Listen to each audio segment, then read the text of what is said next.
Good evening. We're going to call the meeting to order at exactly 4:30. The NVUSD Board of Education is holding a regular virtual board meeting tonight that all can participate in remotely. You can join via Zoom. Specific direction on how to participate are located on the Board of Education webpage on the district's website, nvusd.org/board. The open session part of the meeting agenda begins at 7 p.m. Public comment on closed session items. Before going into closed session, the board is available for public comment on closed session agenda items. Mr. Michaels, do we have any public comment on closed session items? There is no public comment on closed session items.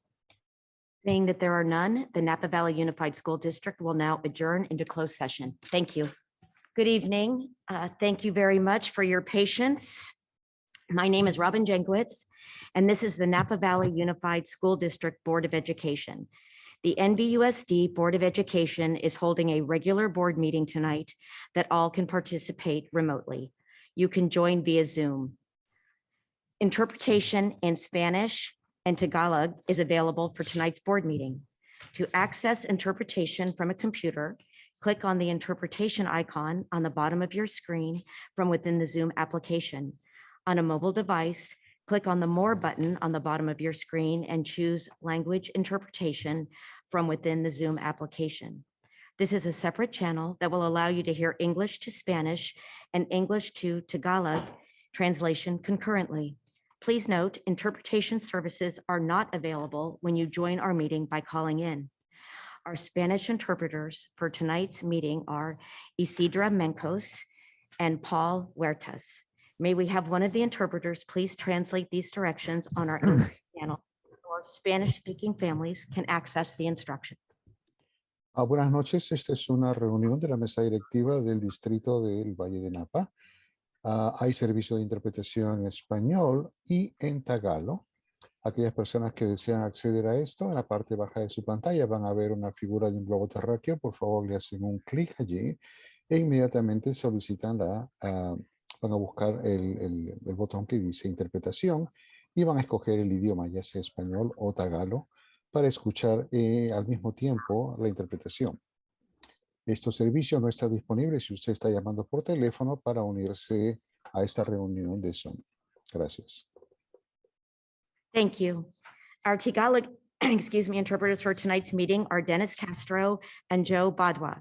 May we have one of the interpreters please translate these directions on our English channel so our Tagalog speaking families can access the instructions. Magandang gabi po sa inyong lahat. Ako po si Dennis Castro, ako po yung tagasalin sa Tagalog. Ito po ang isang pagpupulong po ng dupon ng eskwelahan ng Napa Valley. So, marinig niyo po ang ngayong meeting sa Tagalog at sa Espanyol. Para magamit niyo po yung pagsalin, pindutin niyo po yung isang tatak, yung isang tatak ng interpretation o pagsalin sa baba ng Zoom screen. Kung gumagamit po kayo ng mobile, pwede niyo pong gamitin yung pindutin yung more para pumili po ng lengguwahe para marinig niyo po sa English. Pag nakikinig po kayo sa Tagalog, hindi niyo marinig yung English at saka hindi po magagamit ang interpretasyon kung ginagamit niyo po ang telepono. Maraming salamat po sa inyong lahat. Thank you. Thank you. Specific instructions to participate in the meeting are located on the Board of Education webpage on the district's website, nvusd.org/board. May we please start with an attendance roll call from Vera Morales, Executive Assistant. Yes, roll call. Student Board Member Bid. Present. Trustee Jankowitz. Present. Trustee Gracia. Present. Trustee Water. Present. Trustee Reiser. Present. Trustee Gonzalez Mares. Present. Trustee Shu. Present. Trustee Dooley. Here. Quorum present. Thank you. Thank you, Vera. Thank you for joining us tonight for our Napa Valley Unified School District Board meeting. Public participation remains virtual, online only. This meeting tonight is in accordance with the open meeting rules in the state of California per Assembly Bill 361. I'm going to start tonight with some basic instructions on how we're going to be using Zoom and involve the members of the community. All Board of Education trustees and the superintendent are on video throughout the entire board meeting from here in the boardroom. Other staff members are present by video. Members of the community will not be on video and will be muted except during public comment. During public comment, any member of the community that wishes to speak must raise their hand using the raise hand feature in Zoom. You will be unmuted and will be provided 3 minutes to speak. Instructions on how to raise your hand are available on the district website at nvusd.org/board. Trustee Water, do you have any items to report from closed session? Yes, a couple. D2 personnel. In closed session, the board took action to approve the following staff recommendations. D2A1, Michelle Hugo to the position of Coordinator of Special Education Department. D2A2, Justin Binion to the position of Director 1 of Transportation Department. D2A3, Audrey Dawkins Chubbs to the position of the Expanded Learning Program Manager. Congratulations to them. And G, public comments. Should I do, not yet? Okay, Not yet. not yet. Thank you, Trustee Water. Trustee Dooley, would Welcome. you please lead us in the flag salute? I would love to. I pledge allegiance to the flag of the United States of America and to the republic for which it stands, one nation, under God, indivisible, with liberty and justice for all.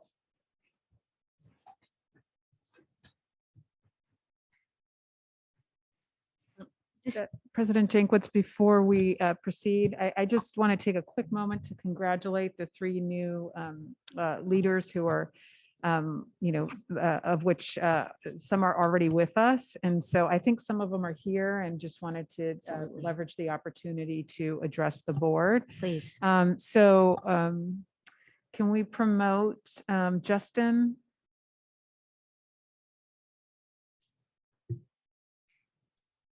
Voting now, 1 minute.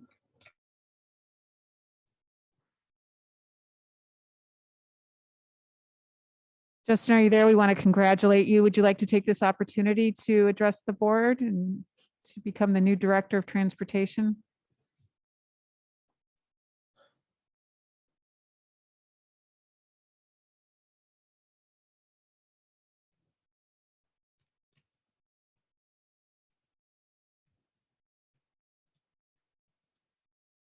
Is he there, Mr. Michaels?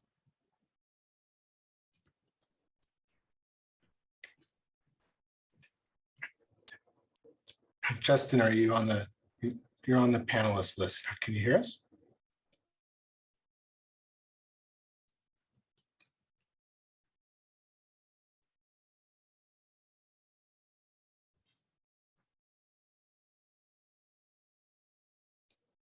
Go ahead and unmute.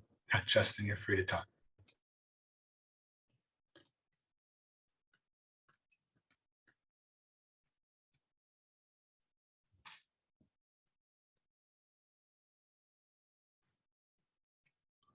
Okay, it looks like we're having, technical difficulties. Sorry about that.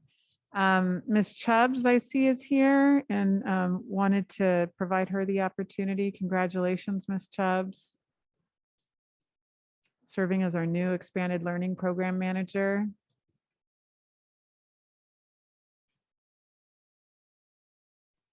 Hi, I'm so sorry. Can you hear me? We can. I just wanted to say thank you for the opportunity. And I'm really excited to take on the challenges that this new position as Extended Learning Manager is going to provide me, of course, and really looking forward to continuing to work on behalf of the families of Napa Valley Unified. So thank you. Thank you.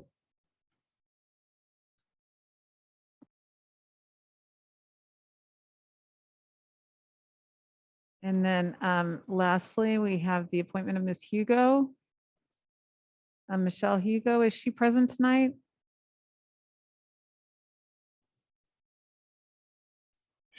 she is. She should be able to speak.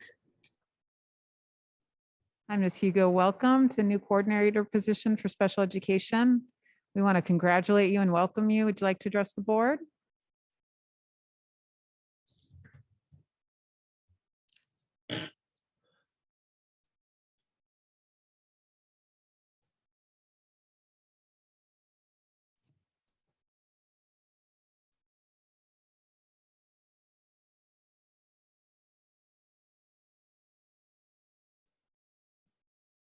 Mr. Michaels, are we having technical difficulties there?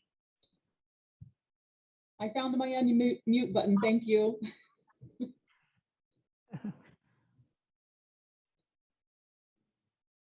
Hi, Ms. Hugo, would you like to say anything?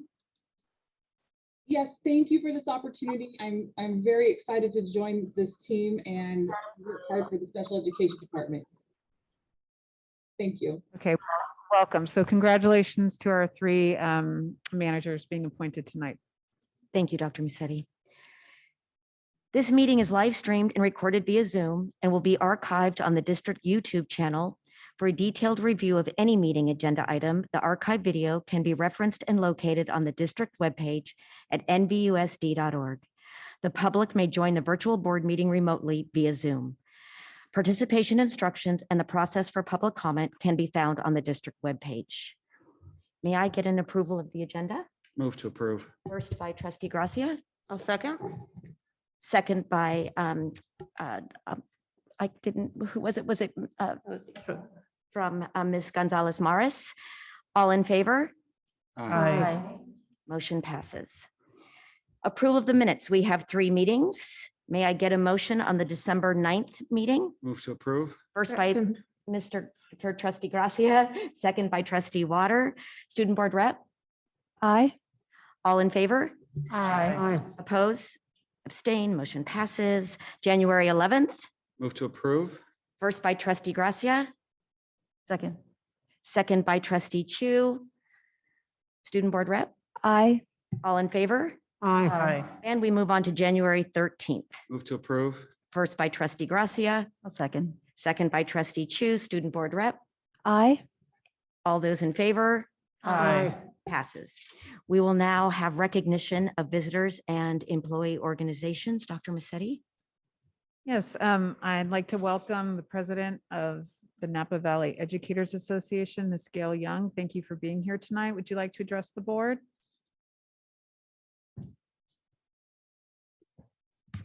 Good evening, Napa Valley Unified Board of Trustees. I hope that this year has some wonderful positives that happen and that that everything goes in the right direction for the next few months. We hope that too, Ms. Young. Thank you so much for being here this evening. We also have Ms. Leslie Walder present tonight. She's the president of NAPS. Ms. Walder, would you like to address the board?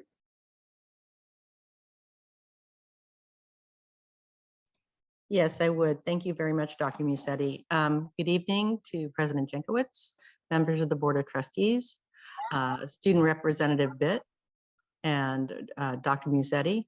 I want to wish everyone a happy new year. I think I'm adding an asterisk to that every time I say it, so that I've got a little bit of wiggle room as the year progresses. But as Gail Young expressed, we wish for things to improve as the year progresses.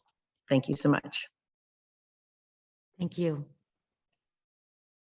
That's it for tonight. Okay, one of our favorite parts of the evening, recognition of students of the month. Tonight, we are celebrating students from Valley Oak High School and Napa Valley Independent Studies. Do we have Miss Clark available? Yes, I'm right here. Would you like to go first, please? Of course. Thank you. Good evening, everybody. Thank you for creating this place for honoring kids from Valley Oak who've just been working so hard to make their graduation dreams come alive. Tonight, we are honoring 2 students from the Valley Oak High School class at American Canyon High School. So as you all know, we have one class of 25 kids located at American Canyon High School that is a Valley Oak satellite. So tonight we have Rigoberto Lopez, and so should we present him first and then I'll present Gisele? Yes, that would be Great. fine. Thank you. Awesome, thank you. So this handsome young man, Rigoberto Lopez, he has been with me for 2 years, and he just came to me struggling in his classes and with attendance, with grades. He's going to tell you a little bit about himself, but has turned everything around. He has 100% attendance for 2 years. He has straight A's for 2 years. He's a technical wizard. So if anybody in your technology department needs someone, this is your guy. And he also has worked so hard with credit recovery that he is graduating or finishing a trimester early. So he will be finished up in March with his credits. And so Rigo, the floor is yours to do your little speech that we practiced. So good luck.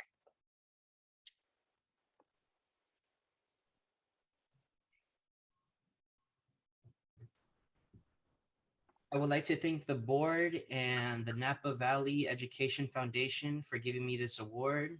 I would also like to thank Valley Oak for being a great school and helping me get to where I am today. I want to thank Miss Clark for being a great teacher, and without her, I wouldn't be graduating early. I want to thank my parents too for giving me amazing support throughout my life. That's it.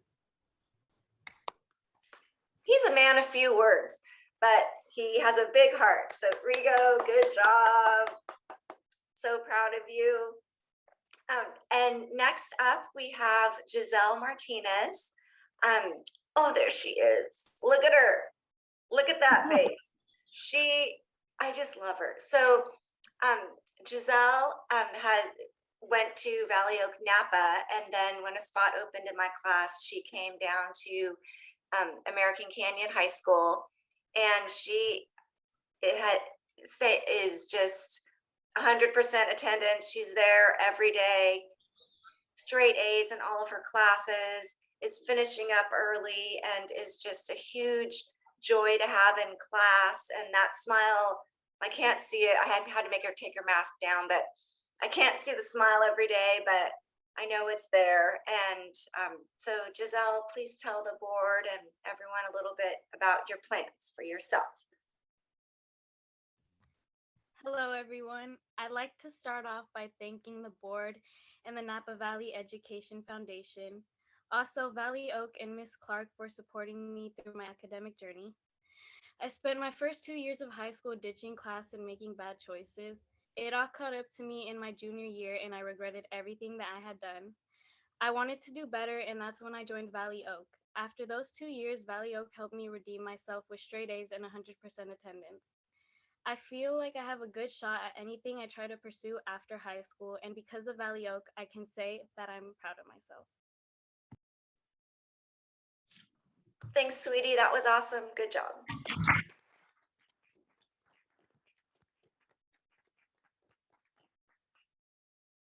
Thank you to both of our Valley Oak High School Student of the Month. We'd like to move on now. Is Ms. Wilson with us? I am. Good evening. Welcome. Welcome. Thank you. So good evening, NVUSD Board Trustees, Dr. Musetti, and the Napa Valley Education Foundation for this brief moment for me to highlight two amazing students.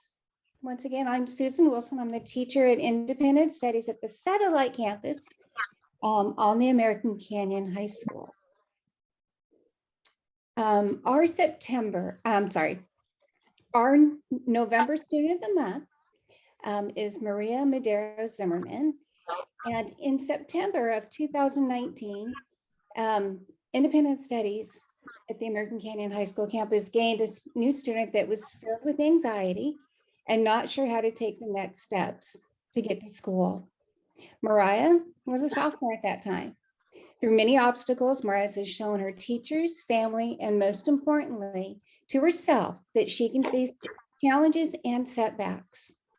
In the 2.5 years that I have known Mariah, I have seen her grown from a child to a very mature young lady. Now she's a senior, and Mariah has shown that the easiest way to face a challenge is to walk through it and not around it. And she has shown that definitely through her academics.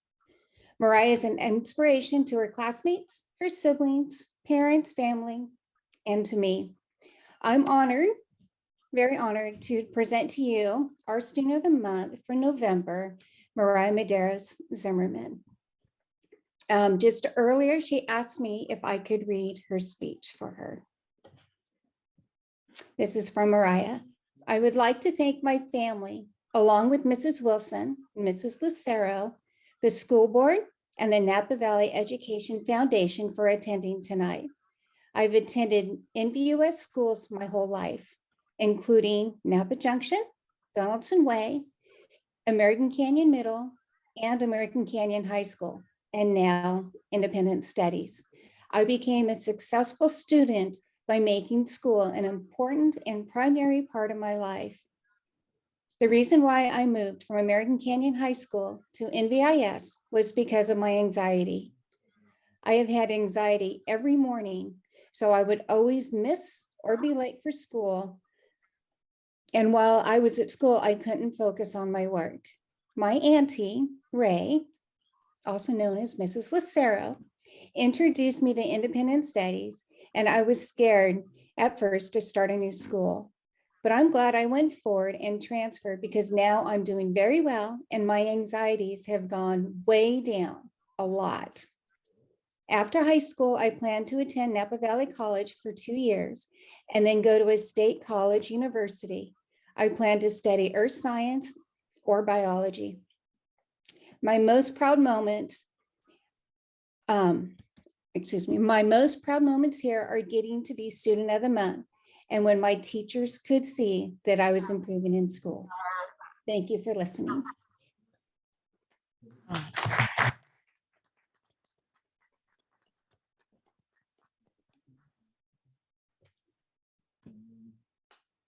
I'm going to continue on for our December Student of the Month. Our December Student of the Month is not able to be here tonight to accept this great honor. Cesar Contreras joined Independent Studies at the beginning of this school year after realizing that a virtual learning environment best met his educational needs. He shared with his teacher, Mrs. Lucero, that he enjoys learning independently and that his hard work has been recognized. He brings knowledgeable conversations to each of his advisory class and is always willing to be a mentor, especially in Spanish. With his perseverance, Cesar is on track to graduate early. He presented an audio clip that could be played now of his speech.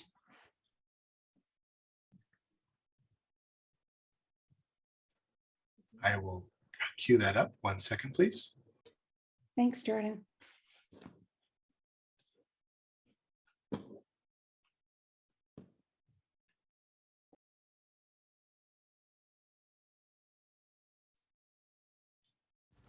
Hello and good afternoon. I would like to get started by thanking my mom and dad more than anything. I would also like to thank Ms. Lucero, the school board, and the Napa Valley Education tonight.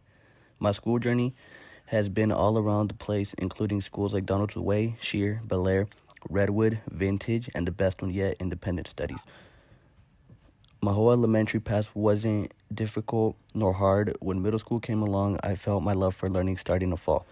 When freshman year at Vintage came along, I struggled. I struggled on finding good friends, learning, staying organized, not being distracted, and tons of other things that made me fail almost every class. I realized quickly if I wanted to be successful later in life, I had to start here and now. When COVID hit, I found the good and the bad. As I shined in my eyes, my grades went up and my passion in learning came back. My parents saw that too, which is why I'm now here, the best form of learning in Napa. After high school, my eyes are straight on working. I want to become a traveling industrial painter with my uncle. Now, that doesn't mean I don't want to continue learning, as I am interested in entering a contract and management class provided by the union. Once again, thank you to all. Thank you to all. None of this would have been possible without you guys. Have a great rest of your night. And sorry for not being able to attend in person.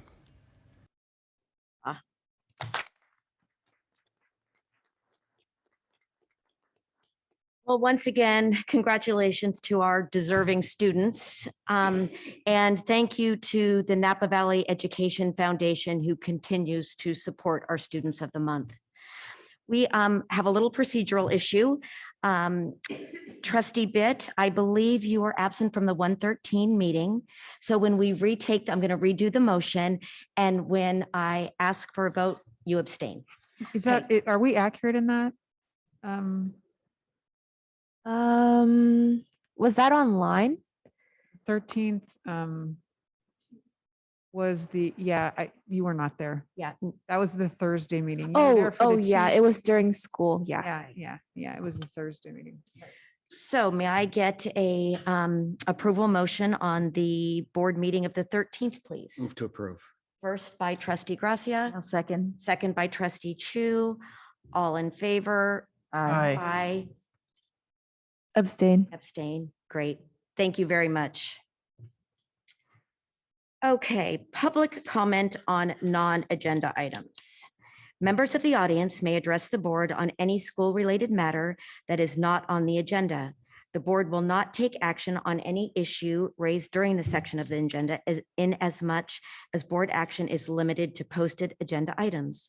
Speakers are requested to limit their comments to a maximum of 3 minutes. Trustee Water, do we have any public comment on non-agenda items received via email at publiccomment@nvusd.org? There was no public comment received via email.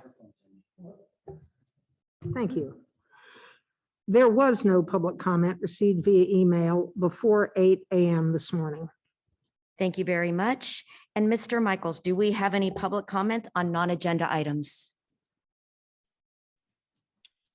We do. The first speaker is Angelina Russo. Go ahead, please. Hi, my name's Angelisa Russo. I'm an educator at Napa Valley College, and I have 3 children in the NVUSD school system. I appreciate your time and consideration for listening. I'm probably a voice that you don't hear very often, in that what I want to address is medical exemptions. I am a fully vaccinated person, so is my family. My concern comes from finding out through a teacher of my children a situation that she's been going through, and I think it's of importance that other people know about this. To give you a bit of background information, I was at Kaiser Vallejo at the end of December when my— I'm sorry. Excuse me, I apologize for interrupting you. This actually is an agendized item. It's K2C. Okay. And we can address it later in the evening when we get to the action items. And again, it's K2C. So thank you for letting me know that. Are you saying after the agenda item comes up, then you have time for public comment following the agenda item? When we discuss that action item, when we come to K2C, I will call for public comment and you may address your concerns then. Okay, thank you. Thank you. I'm sorry to have to have interrupted you. Anybody else for public comment, Mr. Michaels? Yes. Next speaker is Sunny Shiner. Go ahead, please. Okay, thank you very much. Can you hear me okay? We can. Okay, great. Thank you. I just wanted to thank you for your time this evening. I'm an educator as well as a parent. This is regarding Napa Valley Unified School District's childcare. I had a chance to meet with the new manager, Audrey Chubbs, and I want to thank her for that. I also want to thank Trustee Alba Gonzalez Medeiros for meeting with me in more detail tomorrow. This is in regards to the new policy that was just changed in December for the price of childcare as well as the days.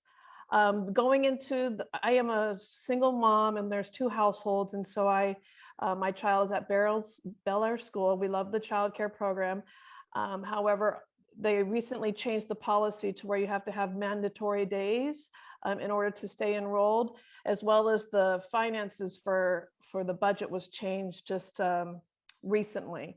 And so I just am here as an advocate, as somebody that's been in education, as well as was a previous administrator in other districts, just to advocate for families that might not be able to afford these fees. And this is something that I'll address as well with my appointment tomorrow with Ms. Gonzalez-Medeiros. But that I think it's really hard on families right now. I'm fully aware of the needs around COVID and how you have to make some of these decisions around budgeting and the shortness of staff. I deal with it within my own employment as an educator. But I'm just hoping that the board in different closed sessions or in other times when you're making decisions around the budgeting, and now that Ms. Chubbs is aware of these things as a manager, that when we're making these decisions, we're thinking about the families and their needs, because working families really are dependent on the childcare. And when we make decisions where there are mandatory minimums in order to stay in the childcare, it makes it completely unaffordable for middle-class families. I know that there's buffers in place for low-income people through CRC and things like that, and I've discussed that with Ms. Chubbs. But this is something that has been really hard for my family in terms of if we weren't able to access the childcare. Just the last point is that I want to also thank Ms. Chubbs for being willing to accommodate around these needs for next year. She was able to look at the schedule and make some changes, but I wanted to come tonight as somebody that's an educator and a parent to just advocate for maybe somebody that might have not spoken up for themselves around things. And they're thinking, oh my goodness, I don't know how I'm going to be able to be with my job needs, as well as make sure that my child is cared for. So this is just something that I know you deal with as a board, but if you could just kind of think about that when we're making these policy decisions so quickly for families to make decisions around. Thank you for your time tonight. Thank you very much. Do we have another speaker? We do. Next speaker is L. Grega. Go ahead, please.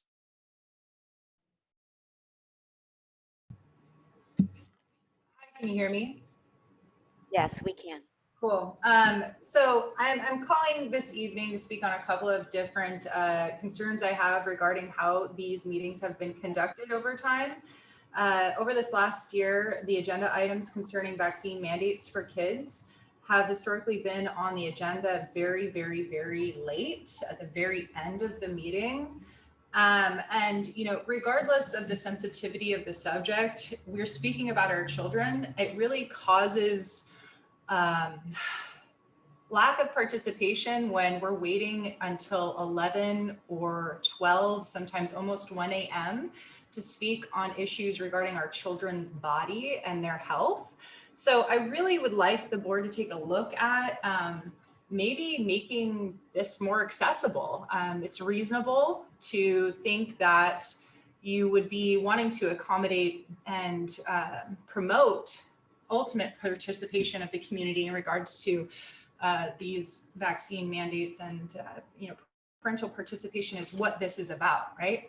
So that's the first thing I would like to say is just, going forward, making this accessible for people, maybe making it an agenda item that is closer to, when you do your student of the month stuff and you are making sure that these kids can participate, parents can also participate in the beginning, and the community can hear what everybody thinks at a reasonable hour.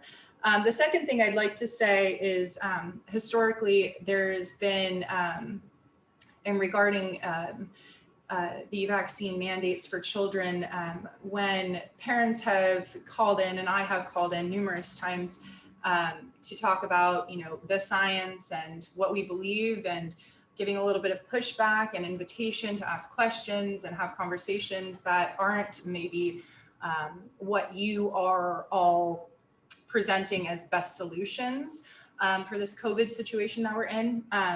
There's been callers sometimes lumping the dissenting opinions together and making accusations that the people who are saying having these dissenting opinions are not parents of children in NVUSD and not in alignment with values, or are trying to cause a problem versus trying to find solutions. And I just like to speak for myself and say that is not me. I have 3 school-aged children in NVUSD districts.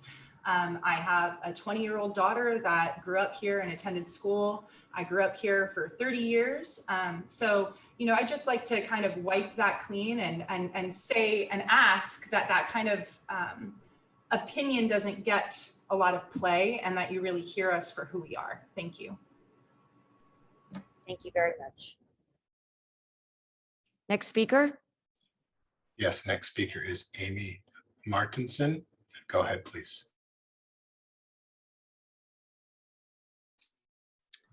Good evening, board.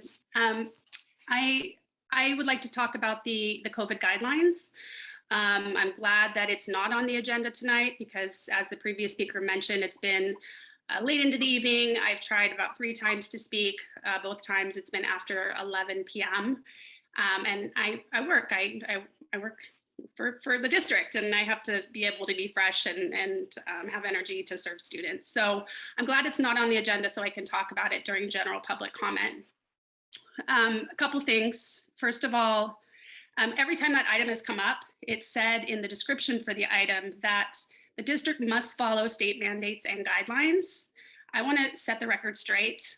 The school district may have to follow the mandates, even that's questionable as they are not laws, but the district definitely does not have to follow, quote, guidelines. And in fact, a court case recently established that was won by PERC in the Children's Health Defense.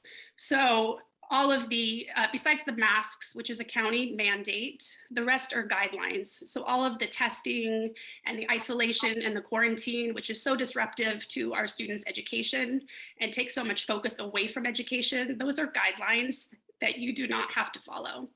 So I want to point that out. Second, in terms of the guidelines, there are several guidelines where the district has exceeded the county and state guidelines when it comes to the unvaccinated, and it's discriminatory. So for example, there is actually a guideline, even though it is discriminatory itself, that says that unessential visitors should be vaccinated to come on campus. There's nothing about essential visitors having to be vaccinated, and parents are essential visitors. We require them to come to IEP meetings. We invite them to come to 504 meetings, student study team meetings, SART meetings, and they're essential to those meetings. Those parents should not be discriminated against. We all know that even the vaccinated can carry the virus.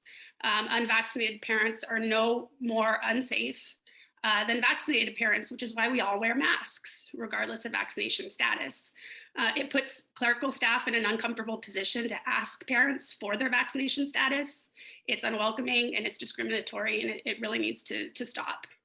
And then lastly, in terms of the new isolation and quarantine guidelines, we know that there's no separation anymore between the unvaccinated and those who were vaccinated more than 6 months ago.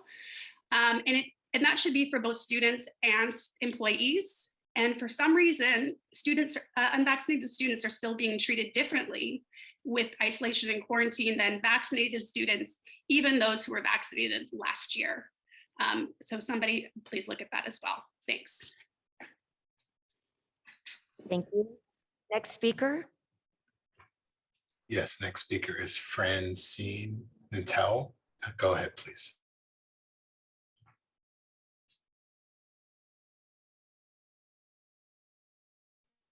Yes, thank you. Just for in the future, my last name is pronounced Knittel. Thank you. This statement, I'm going to keep it really brief, is not actually directed to any of you, but to everybody that is listening in. Anybody can go to the edsource.org. California District and charter schools get COVID relief funding under American Rescue Plan Act. And I just want to let everybody know that's listening in that Napa County Schools has received $36,865,000 in COVID relief money. Let me repeat this number because this is mind-blowing to me. $36,865,000. At the same time, I've heard from numerous people all over Napa that people are receiving letters saying that all the Napa schools are falling apart and that we need more tax dollars and more bonds passed so that they can fix the schools. So I'm just kind of letting everybody know that's listening out there is I and a few other people are going to look into where this almost $37 million in COVID relief money has gone. And hopefully by the next meeting, I will be able to call back in and let everybody know what Napa Valley School District has done with 36 or 37, almost $37 million in COVID relief money. Thank you. Thank you. And Mrs. Knittel, just so you know, when you do call in, you are addressing the board. That's the rule of public comment. Thank you. Next speaker. Yes, next speaker is Paulio. Go ahead, please.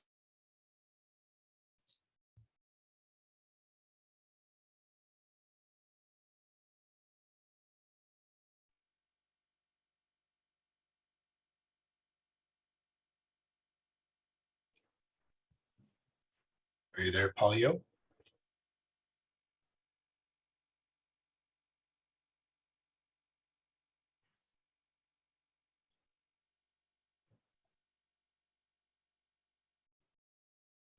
Okay, moving on.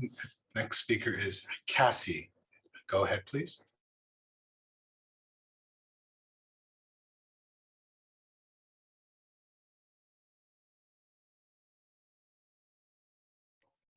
Hello, are you speaking to Cassie Grimaldo? Yes, we can hear you, ma'am. Okay, thank you. My name's Cassie Grimaldo. I have the blessed privilege of working next door at Napa High School. I'm a campus supervisor, and I thoroughly love and enjoy each and every day there. Some of the hardest students to deal with are the ones that need me the most, because you get to redirect, guide them. It's beautiful. It is a beautiful job to help kids make better choices. However, you guys started with the Pledge of Allegiance, and it says, with liberty and justice for all. Where's my justice? I don't vaccinate, but you are going to vote tonight on my job. You guys don't know me. You're voting on a job that I Ma'am, I'm so sorry to interrupt, but this is actually an agendized item, K2C. And when we go through the action items and we get to K2C, we will call for public comment and you may address this issue then. Yeah, but that might be midnight. Ma'am, I can't tell you what time it will be, but I can tell you that that's protocol. I'm sorry. Next speaker, please. Yes, next speaker is Jacqueline. Go ahead, please. Hi, can you guys hear me? Yes, we can. Okay. Yeah, I kind of wanted to reiterate some of the things that some of the other people have said. At the last meeting that we were discussing the kids' vaccines and mandates, I too had to get off because I am a healthcare provider and I have children. That's why I am calling in as well. So I just think it's really important when we're discussing our children's health to not save those things for the end of the meeting, first of all. Last meeting, I had written down all the surrounding counties, what time of night, day, night they have their meetings, how long they go. And we are really failing in that category compared to surrounding counties. I also want to speak up on the unvaccinated parents not having access to the campuses. I think that's absolutely ridiculous. We know, you guys all should know at this point, that the vaccine boosted, it doesn't matter. Everybody's getting COVID right now. It doesn't matter what, Dr. Relucio knows this. She stated it in meetings. It doesn't matter if you're vaxxed, boosted, or unvaxxed, or really if you've had COVID before. It's coming for everybody. There should be no discrimination. Also, the ACGIH came out, which it's a scientific organization that looks at occupational health hazards, and they came out with a graph recently stating that cloth masks, if 2 people are wearing cloth masks, you have 27 minutes before you're infected. So why do we have our kids in cloth masks? And N95 masks aren't made for kids. So I think that the masking really just needs to stop because we have a ton of vaccinated kids that are getting COVID, spreading COVID.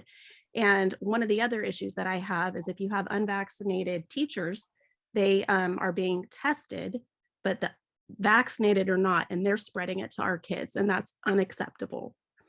And the last thing I want to say is that there's been many times when I've been on these meetings where I've been able to see you guys, and there is eye rolling happening from the board members, from the trustee members, and it's absolutely disgusting. Nobody in your role should be sitting there eye rolling at anybody calling in. That is just unacceptable and unprofessional. And keep it up, and you guys will be off this board because we're not going to put up with it. It's unacceptable. Thank you. Thank you. Next speaker. There's no further public comment for non-agenda items. Okay, thank you very much. We are moving on to Board of Education and Student Board Rep reports. Student Board Rep Bit, would you like to start? Yes, please. Okay, so on January 4th, I had the opportunity to present to the Napa City Council on behalf of Napa Schools for Climate Action. And the city of Napa is the first city within the county to have begun holding their meetings in person again. So it was a really interesting but rewarding experience. And then on January 5th, I had a meeting with Congressman Mike Thompson, and it was a really interesting conversation. We discussed some of the recent climate legislation on a national level, and then just some of the initiatives that are taking place right now within our local community. And then for years now, the Napa County Bicycle Coalition has collaborated with the various campuses in the NVUSD to provide alternative transportation education. So they've hosted bike and walk to school days at multiple high school, middle school, and elementary school campuses. And they recently received a grant from MTC Spare the Air. And now they're looking to create a more uniform, interactive transportation education program. So the board had reached out to me and asked if I was interested in partnering with them to create this program and to get other students at the different high school campuses involved. And so we had our first meeting today, and it was really interesting, and I'm really excited. I think that we can do a lot of great work. The return to school from winter break has been really interesting. I know that there is a lot of fear going on because nearby districts went back to school a week before us, and they had really high COVID cases, a lot of teachers calling in sick or not coming to school. And it was a bit scary for me to come back and see what the atmosphere was going to be like. But I feel lucky because everybody on my campus has been staying safe for the most part. I think that the at-home testing kits that were given to students before they came back was really helpful because there are a lot of responsible kids out there who weren't coming because they tested positive for COVID, and it made me feel a lot safer.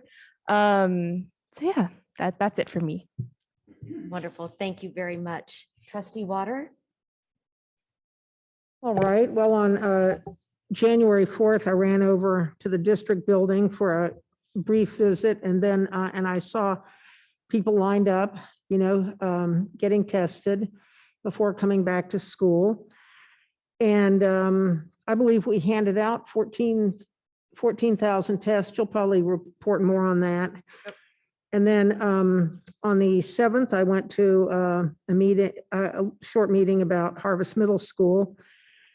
And I attended webinars, had a Zoom meeting with someone from CSBA on, that was on the 11th. On the 10th, I went to Napa High School and visited with a couple of teachers. And let's see, hang on. I've gone to a couple of NCOE meetings, and I'm going to be starting up on my school visits in the next week. So thank you. That's it. Trustee Gracia. Yep, I on December 16th attended the Holiday in the Hallway at the district office. And then on the 11th of January, I had a parent club meeting at Silverado Middle School that I attended. On the 14th, I attended the NCOE board meeting. January 18th, another NCOE board meeting, which was really just a continuation of that first meeting. And then also on January 18th, I attended a CSBA training governing in a time of chaos. And that's all I have to report. Trustee Riser. Yes, thank you. Happy and healthy New Year to everybody. This is our first meeting of the year. So on December 14th, I attended the grand opening of the Camille Creek Community School, the alternative high school program run by Napa County Office of Education. They have a really beautiful new facility, and that was a treat. On the 15th, I attended a curriculum and student support committee meeting and also the Napa Valley Adult School graduation ceremony, which is a really inspiring experience. Back now we're in 2022, on January 11th, I attended a special board meeting, and also on the 13th. On January 18th, I attended the Napa County Office of Education board meeting, and also a California School Board Association virtual webinar, not a webinar because it was live, but training called Governing in a Time of Chaos, which was timely and relevant. And on January 19th, yesterday, was another curriculum and student support committee meeting that I'll report out on later. And this concludes my report.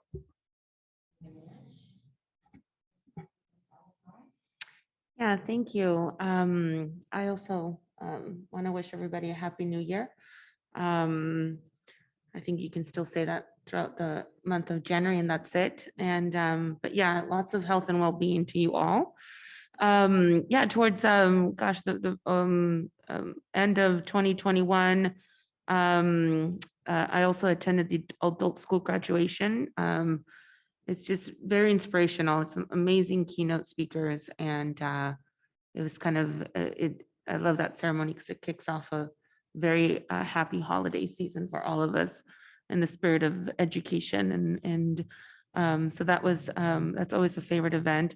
I also attended the holiday in the hallway. It was my first time just playing around with a Promethean board, and I thought that was cool for me because I've seen everybody do that, and I always wanted to kind of spend time with it, and I got to do that, and that was pretty fun. And on January 7th, we had Electricity Water set a short meeting with in regards to the Harvest property that will be later discussed in our agenda. And let's see, and yeah, a few more meetings that everybody else has done. It's been a busy start of the year for sure, but looking forward to it. Let's go. Thank you very much. Trustee Chu. Hello. I attended 2 curriculum committee meetings on December 15th and also one yesterday that Trustee Riser will report out later. Also on the 15th of December, I also attended the adult school winter graduation, always inspirational there. On the 16th, I attended the Ed Center open house along with other trustees. During winter break, we actually had a meeting with City of American Canyon, which I will also report out later.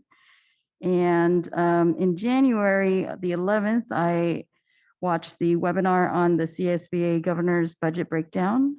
It's always informational. On the 18th, I attended the NCOE board meeting and also a CSBA Region 3 meeting. And I continue to engage with my constituents about redistricting. That's always lively conversations.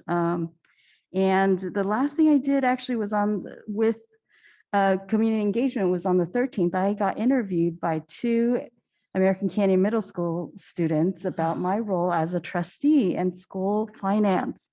So thank you to Michelle Villafana and Laisha Hernandez for giving my first interview as a trustee. I hope you got an A on your report. And that's it for my report. Thank you very much. Trustee Dooley. Thank you. I've had a lot of the same events as many of you. I had the curriculum and student support meetings on December 15th and January 19th. I also attended the adult school winter graduation and the Ed Center's holiday or hallway holiday event. And on the 7th, I also attended the meeting with or regarding the harvest property that we'll discuss later. And that's it. Well, Happy New Year to everyone. I don't think it's too late. I hope you are all recharged and ready to embrace 2022. We want to continue to thank our faculty for your steady hand as we continue to navigate the complications of COVID. I too attended, along with my fellow trustees, the Napa Valley Adult School graduation, and I will be on repeat. It is always as inspiring as it is celebratory. I attended the governor's workshop in Sacramento with Assistant Superintendent Manguala, Assistant Superintendent Pearson, Ms. Gail Young, and Ms. Courtney Garcia. I found it very interesting. I attended the NCOE special virtual meeting and the follow-up meeting, and I too attended the CSBA training governing in a time of chaos. And to quote Trustee Reiser, I too found it timely and relevant. That concludes our comments. Dr. Musetti?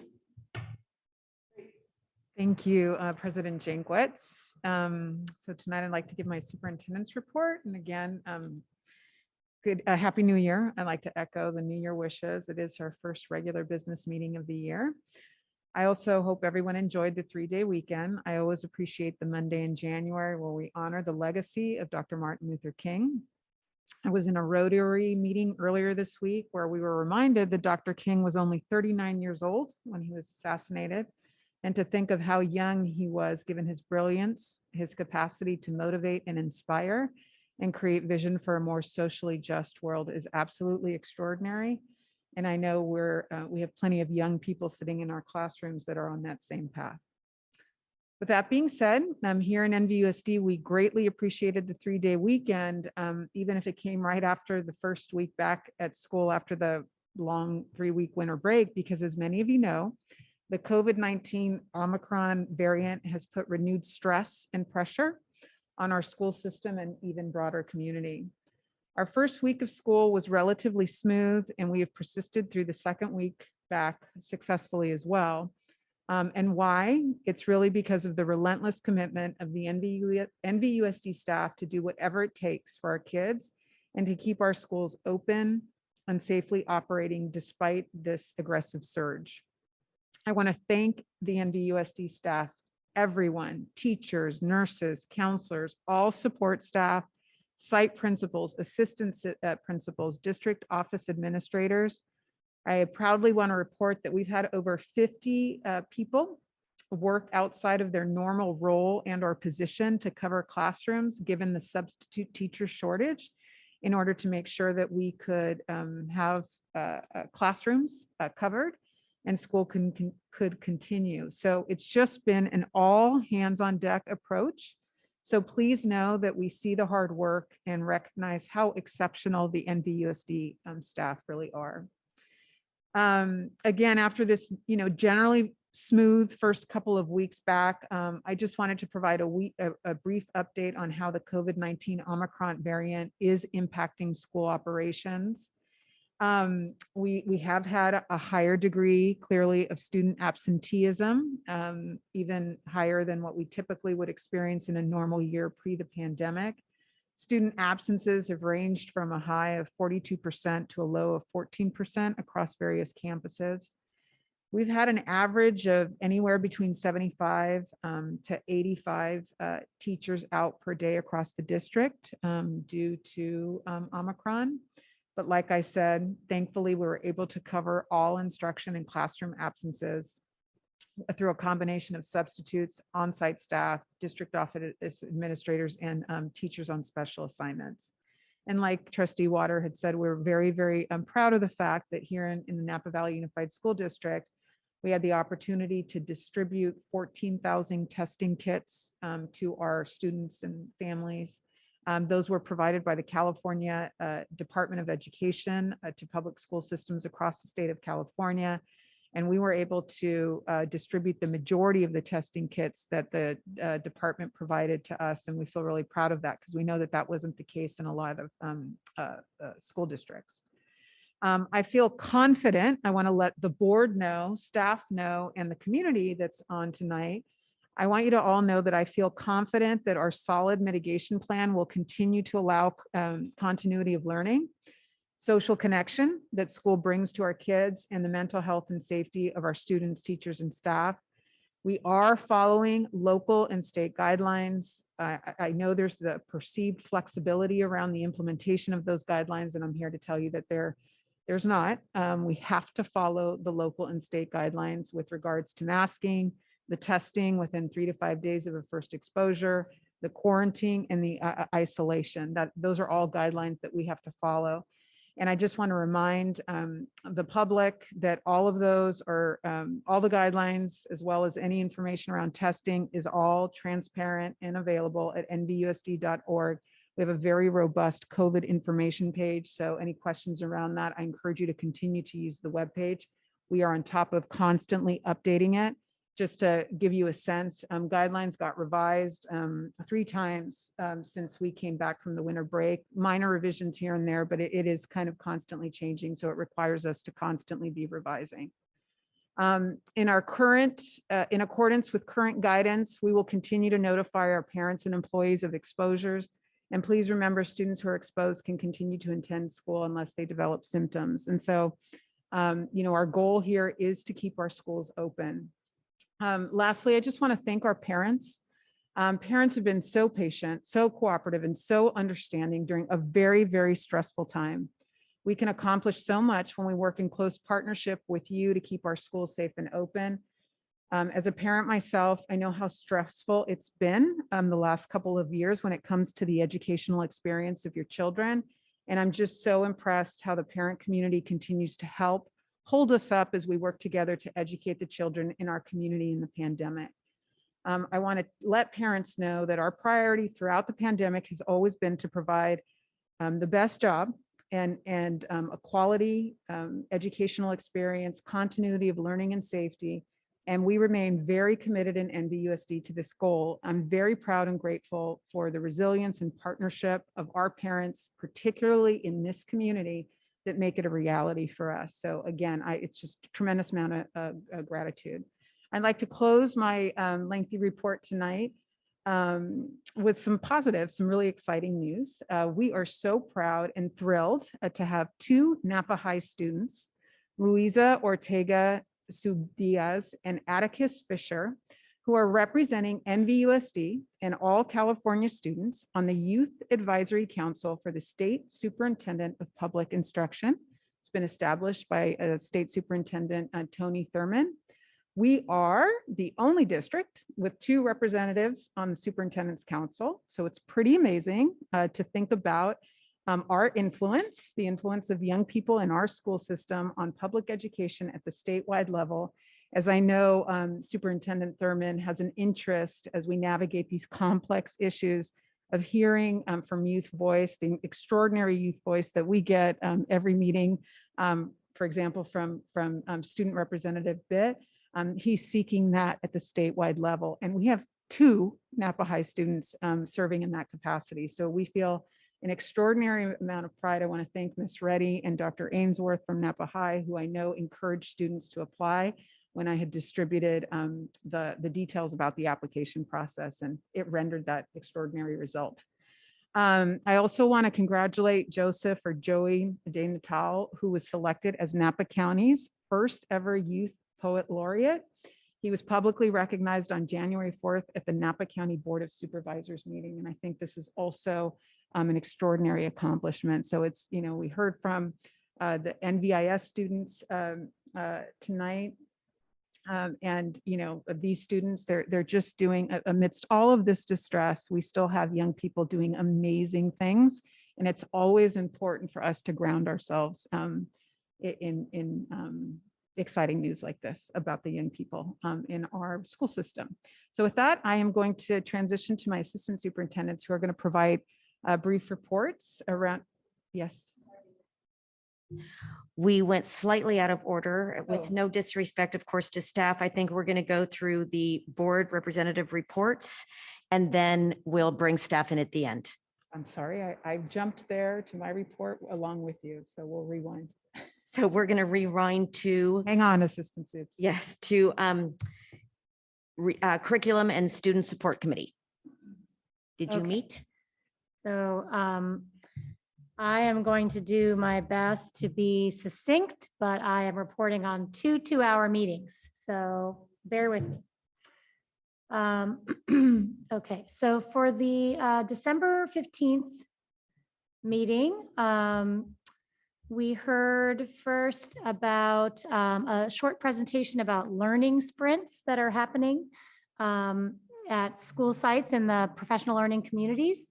This is a structure where teachers are identifying and tracking in short periods of time the implementation of high impact instructional strategies. So it's sort of a specific area, a specific targeted skill or strategy, and related to the school's SIPSA goals. And this structure of professional development and engagement began with a Cal Foundation grant. It started at McPherson, Phillips Shear, Silverado, and Napa High. The goal is to grow instructional leadership capacity. And now all secondary sites have completed 1 or 2 learning sprint cycles this fall. And we got to hear from a math teacher, Mr. Malloret, and from ACMS, and also Principal Marion Christofferson from Redwood Middle School as examples of kind of like the what a learning sprint actually is, not just the sort of philosophy of it. So that was really interesting. I appreciated learning more about that. Then we had an update about the student discipline process from Director Mansway, explaining kind of the evolution of the student discipline task force that was created a few years ago to establish and ensure really the 2 guiding words were consistency and clarity from site to site about implementation and response to discipline matters, focusing on data collection, use of various means of correction, and various responses to discipline referrals. So they've created a toolkit that is in development, or it has been developed, but they're sort of beta testing it right now and trying it out as real world discipline scenarios present themselves. So they're really, it's still a work in progress, but it's a really wonderful and important goal to make sure that discipline is being handled consistently from site to site.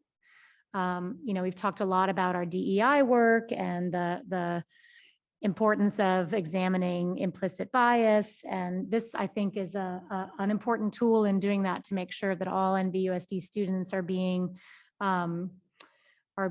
supported consistently and fairly. So that was really great work to hear about, and I'm very proud of that. The next steps for that are to continue to add in supports, kind of similar to the in ARIES, the drop-down menu of interventions and things that we heard about in the MTSS structures. It's sort of similar to that will be hopefully very supportive and helpful to educators and staff in our schools. And so they're continuing to add in restorative practices and other means of correction suggestions that are the least punitive possible. So those are really great, big picture goals, and the team's doing great work there. We had an update, I think it was from Assistant Superintendent Andrew Jennings, about the Curriculum Council. The purpose of it was established to have, again, the word consistent and collaborative and strategic process for selecting our instructional materials. And there's sort of a revised process for evaluating and adopting those materials. The changes included now a site level approval, and also considering the fiscal impact of that curricular potential purchase, and assurance that the materials support our identified priority standards, which is also, again, a sort of a running theme that our instructional division is working with, really honing in on those high impact standards to improve student outcomes. And then curriculum is now also being evaluated for social content, like representations of gender and culture and race, to make sure that we are exposing our students to appropriate materials. Okay, that was the first meeting. So then the January 19th meeting, we had a brief update about the special education FICMAT work that we have a consultant we've discussed in other board meetings, and we just were told that she's working very diligently and that work is ongoing, but that she still needs a little bit more time to complete the analysis and report and produce her report. So that's ongoing, but it is not stalled. It's still, they're still hard at work on that process. We received from Assistant Superintendent Andrew Jennings an update on our Lcap, which is our local control accountability plan. So just a quick reminder for the community that our Lcap goals are the following 4 goals. Students will graduate college and career ready. Students will experience responsive and engaging pedagogy. Families will experience robust communication, community engagement, and advocacy. And students will thrive socially, emotionally, and academically. So those are our big picture 3-year Lcap goals. There are some changes to the Lcap process that include a template for filling out the, I guess, for completing the report or the I don't know what you would call it, the program report. We're currently in the needs assessment phase. Ms. Andrew Jennings and her staff, January to March, are soliciting input from our education partners about how we're doing in providing services to our students. And examples of those partners from whom she seeks input are our union partners, NVEA, CSEA, and NAPS, the Napa Valley Education Foundation, the superintendent's parent advisory and teacher advisory committees, our DLAC and SELPA, which is the special ed local program area. I think P is not program, sorry. And then also in March, a survey will be going out to parents, students, and staff. So again, you know, the district is committed to grounding our decision-making and in input from our community stakeholders. And so that's a great example of that ongoing work. We then had an update from Director Manning about the multilingual learner master plan development. And Director Manning said, you know, we often say English language learner, but that the state is now shifting to call it multilingual language to sort of emphasize that those students are often speak more than one language. So it's a slight change in terminology and reframing. You know, we know that we had engaged the services of WestEd to do a comprehensive deep dive on our English learner services and where we can improve. So as a continuation of that work, there's a core planning team of instructional division members, I think 5 or 6 people, that meets twice a week. And there's an expanded team, again, going back to that theme of getting, you know, input from stakeholders and people who are, you know, where the rubber hits the road. Monthly, the team meets in an expanded form that includes 38 teachers and site administrators from across the district, who are all engaged in this work of looking at our services with multilingual learners. I won't read the vision statement, I was going to, but it's, anyway, they described for us what's called the language development approach, which is really about making sure that we're being explicit with our sort of best thinking and high impact strategies. And a really important piece of this that came out of the WestEd evaluation was that effort to integrate English language development into the entire school day. So they say ELD all day. Because really second language learners need to have those supports beyond a 20 to 30 minute period of time that's dedicated to their language development. So they're really focusing in on that, using high impact strategies, in ensuring equity of access to programming for all of our multilingual learners, as well as increasing engagement with families and the community. So that's another really important component. Is accessing and harnessing the energy and knowledge of the parents of our English learners.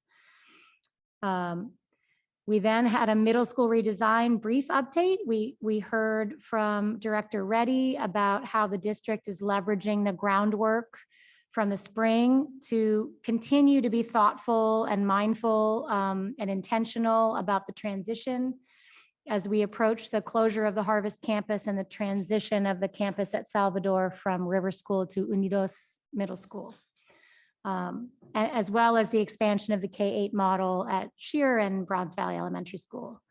They use the phrase design for belonging, which is sort of the approach of making, I mean, it is what it sounds like, making sure that students and parents and families and staff who may be changing campuses feel welcomed and are integrated into a team so that they are, healthy and functional as a group. And then lastly, we had a really interesting presentation from Director Sarah Knox and from Kristen Nelson, who's the coordinator for student wellness and support for our district around student mental health and wellness. People may be aware that the Surgeon General of the United States issued a youth mental health advisory recently. I think it was in January or maybe late December, but not very long ago. There's a lot of really compelling information and statistics. I'll only share two, which is that 1 in 5 youth have been identified as having a mental health condition that impacts social and academic success. So that's 5 million children nationally are struggling with mental health. But 80% of those students receive no treatment or services. So the Surgeon General and we all recognize that the school is sort of the de facto provider of mental health services for a lot of families, for a lot of students. So for those who do receive services, out of the 20% of the 5 million that receive services, 75% of them are getting their mental health services and support from their school. So I just think that's a really powerful thing to think about, and the responsibility that we have to identify those kids and meet them where they are and give them support. And so to that end, the district has really been expanding mental health services in a number of ways. We've been expanding our social emotional learning programming at all levels, TK to 12, to ensure safe, positive, affirming environments, including, which I think is, as a parent of 2 high school students, a really important aspect, that there's an emphasis on integrating it, having integrated social emotional learning in the lessons at the secondary, especially at the high school level, because that's a harder age group and a harder school day structure to have pull-out advisory and dedicated SEL time. So we're really focusing on leveraging, integrating those strategies into the instruction so that our high school students are also getting that kind of support. We're expanding the mental health workforce in our schools. And we heard the report on the staffing numbers at each level that reflect that. Utilizing COVID relief funds. We had a caller wondering where the COVID relief money is going. Well, some of it is going to mental health support services for our students, which I think is an excellent and relevant and timely use. We also are using grant funding and generous funding from the Napa Valley Education Foundation to support those program expansions. We are continuing to provide access to staff for the QPR training, which is a suicide prevention training in which people are empowered to it says that the tagline is ask a question, save a life, really trying to get more and more of our staff trained in that really important, potentially life-saving approach. We heard about the universal screener and the SDQ, the strengths and difficulty questionnaire, and how it's being utilized to identify students. There's some good news on our SDQ data from this year, that there's a slight decrease in numbers of students showing up needing the tier 2 and tier 3 mental health support.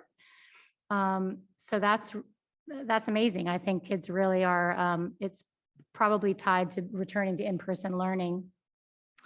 And then lastly, we heard about really the wonderful collaborative relationships that our team continues to establish and nurture with local community partners such as Mentis, Aldea, LGBTQ Connection, Voices, Puertas Abiertos, 10,000 Degrees, the Kaiser Foundation, and again, I mentioned the Napa Valley Education Foundation and the Napa County Suicide Prevention Council. So I just want to, in particular, thank thank Director Knox and Ms. Nelson for their hard work in this area. It's really so critical, and I'm proud of the district for putting this front and center and really doing important and timely efforts in that area. And finally, this concludes my report. Thank you, Trustee Riser. Okay, Facilities and Technology Committee. We have not yet Not met. yet met, yeah. Okay, Finance Committee. We have not yet met. Policy Committee. We have not met. Not met. Special Education. We have not yet met. City of American Canyon, I believe. We did Trustee meet Chu? on the 21st of December, where we continued to talk about property in American Canyon and gave some guidance to the staff to continue the work. And that Thank you. concludes my report. Thank you. City of Napa Have not yet met. and Town of Yountville. It has been nearly 12 months since last we met. Thank you. We have heard from Dr. Musetti. We will now hear from executive staff. Thank you. We'll start off with, we have Mr. Mike Mansway tonight, who is going to be providing the instructional support on behalf of Assistant Superintendent Pat Andrew Jennings. Good evening, President Jankowicz, Board of Trustees, Student Board Rep Bitt, and Superintendent Musetti. It's a pleasure to be here to pinch hit for Assistant Superintendent Andrew Jennings.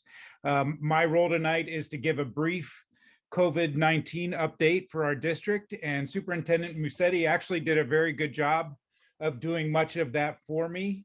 I will fill in a couple of gaps.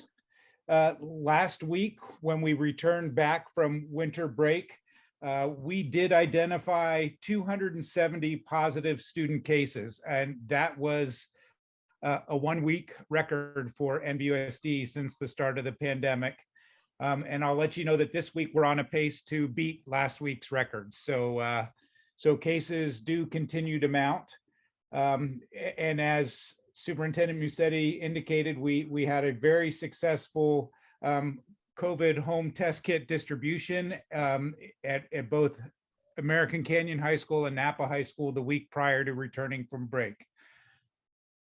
I do also want to point out that the first part of this school year, the 21-22 school year, our health services team spent a lot of time establishing systems and processes, including establishing weekly COVID testing at every NVUSD school site. So every site has weekly testing available for students on the premises.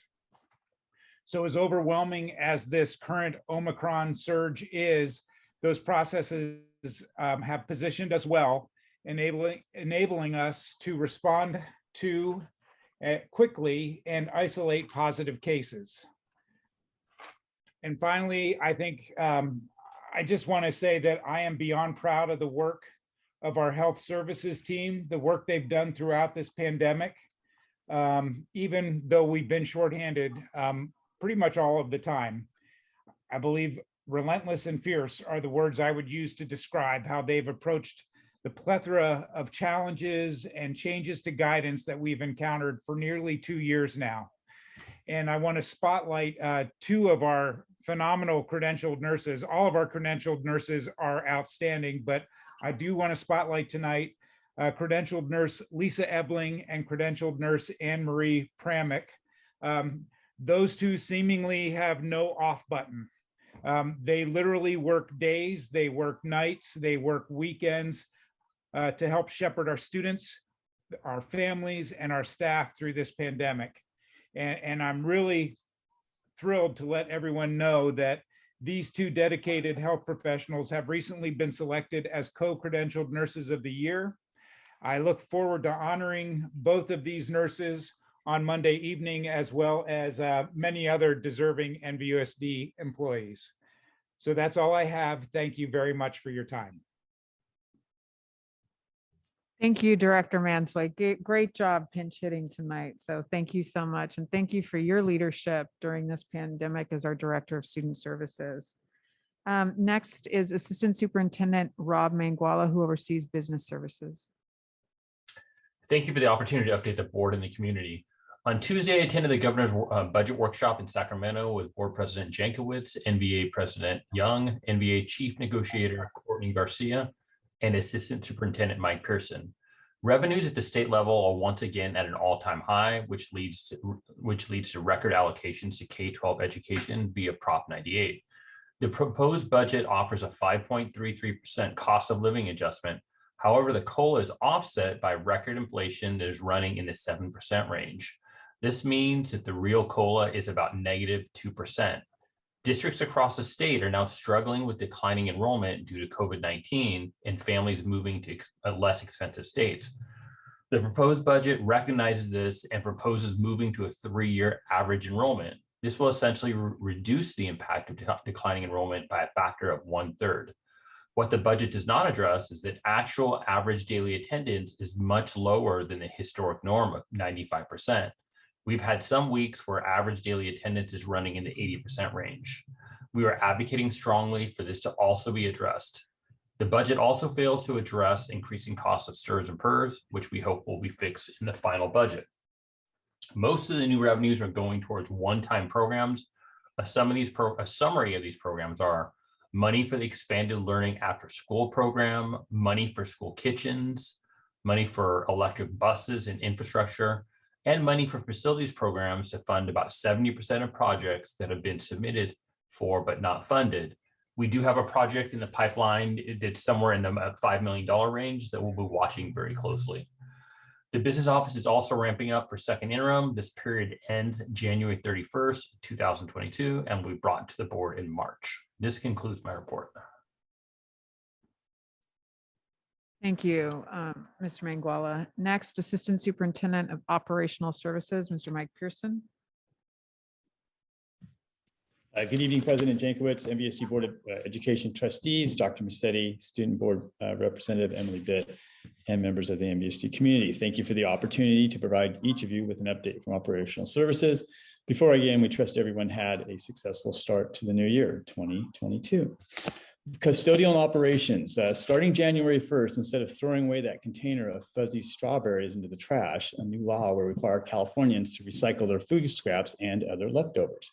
The state has a goal of reducing the amount of organic waste sent to landfills by 75% by the year 2025.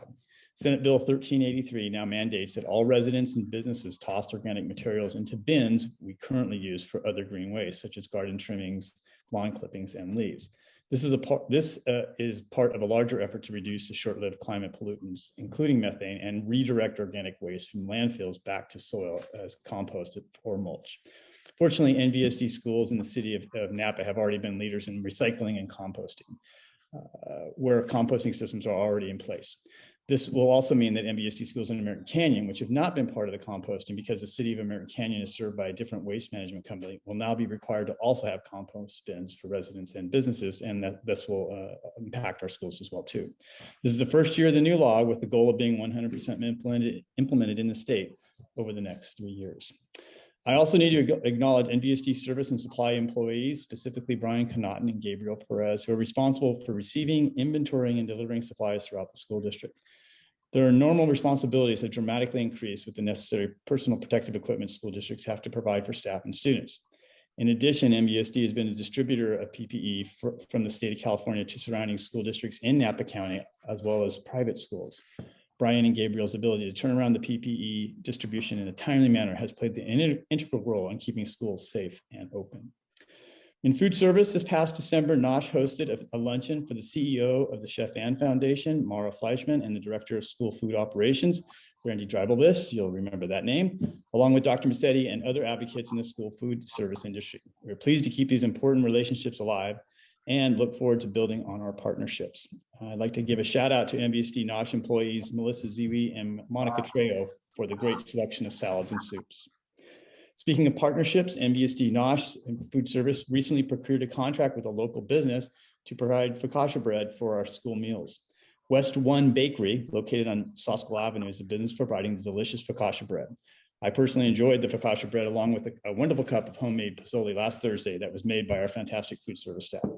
Thank you, West One Bakery, for establishing this partnership with NOSH. And under transportation, unfortunately, our new director, Justin Binion, was unable to speak and unmute his speaker.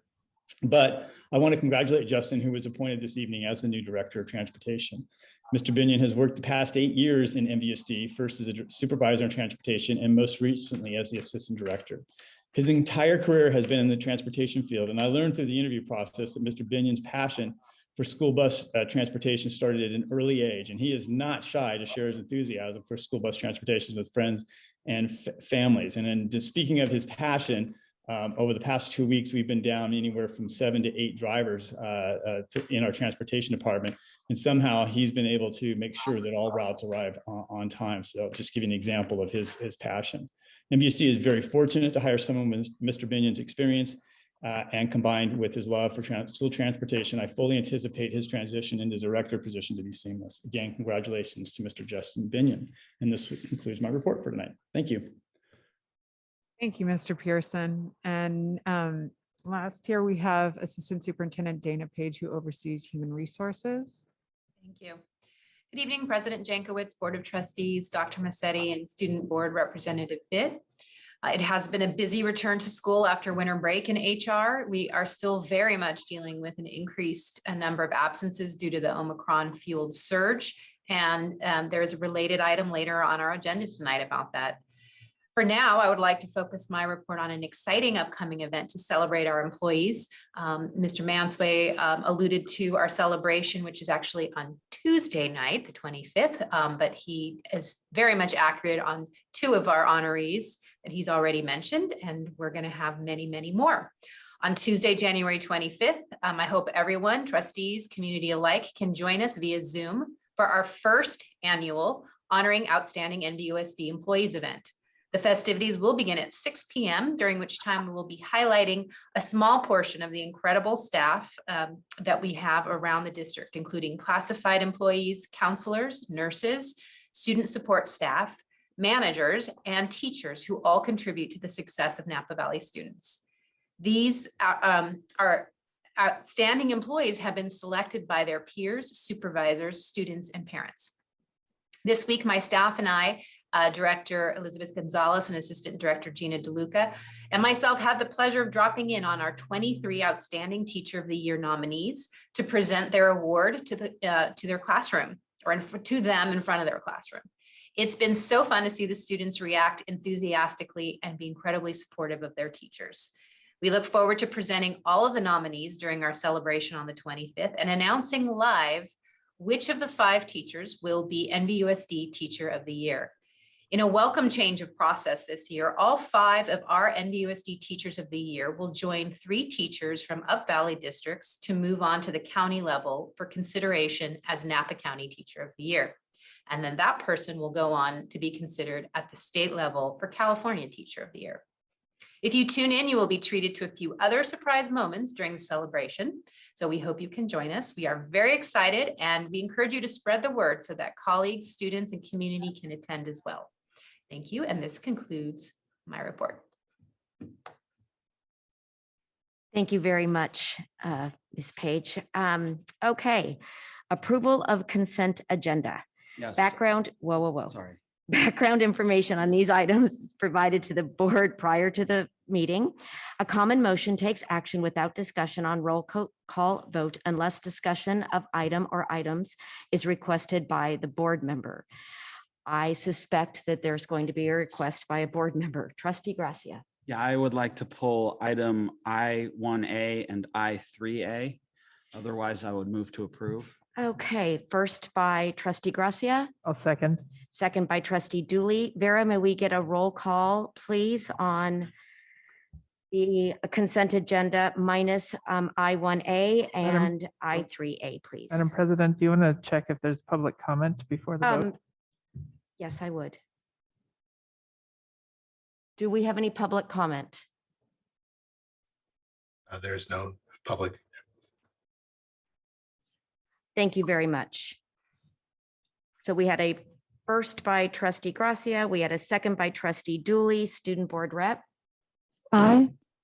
And then roll call. Vera, on the balance of the consent agenda? Yes, roll call. Student Board Member Big, Aye. Trustee Jankowicz, Aye. Trustee Gracia, Aye. Trustee Water, Aye. Trustee Reiser, Aye. Trustee Gonzalez Mares, Aye. Trustee Chu, Aye. Trustee Dooley. Aye. Thank you. Thank you, Vera. Trustee Gracia?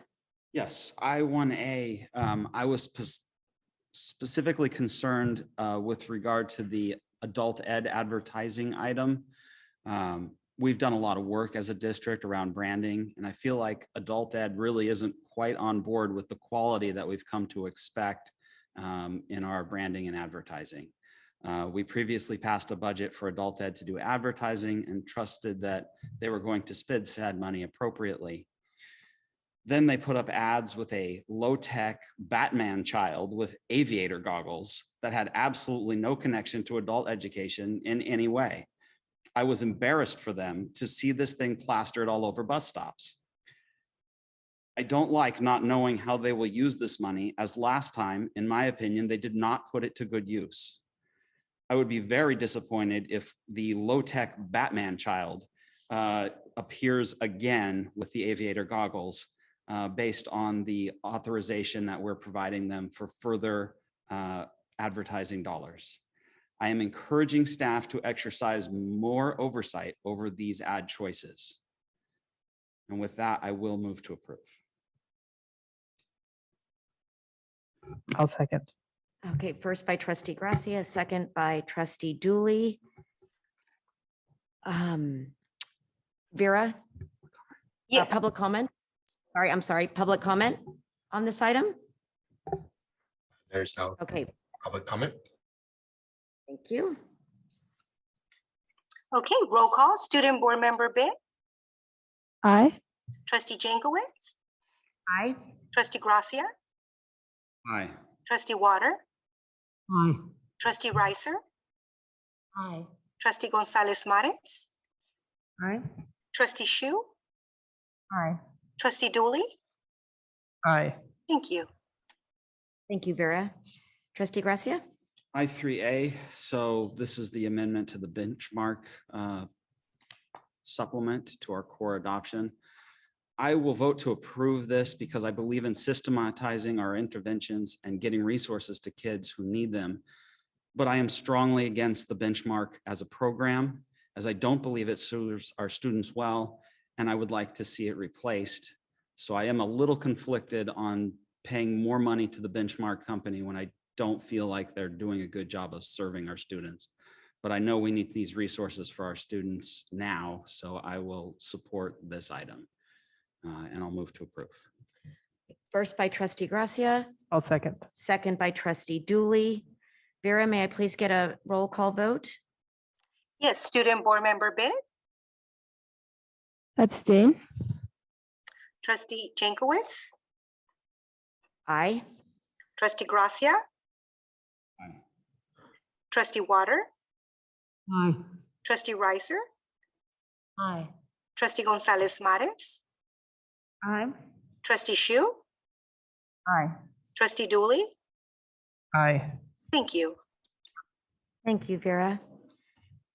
I would like to welcome Napa Valley Education Foundation Mission and Vision presentation. The Napa Valley Education Foundation will present an overview of their mission and vision, including details about their program support to NVUSD and their recent merger with Napa Learns. I'd like to welcome Jennifer Stewart. Thank you for having me. Hello, President Jankowicz and the NVUSD Board of Trustees, student representative, and the staff leadership, including Dr. Massetti. It's great to be here tonight. I am going to briefly share a little bit about what we've been doing with the Napa Valley Education Foundation. I'm sharing my screen and we'll go through a couple slides. And then if you have any questions, we would love to hear what those are. So Napa Valley Education Foundation, of course, has been around since 1983. We were formed of course, with the intention of supporting the local public schools and continue to do so to this day. So many, many years. Our mission, of course, to inspire our public school students to broaden their horizons, deepen their knowledge, develop their skills, to become confident, healthy, and successful individuals in the community. As our kind of tagline says, we are the foundation for the future. And we really believe that investing in public schools is very important.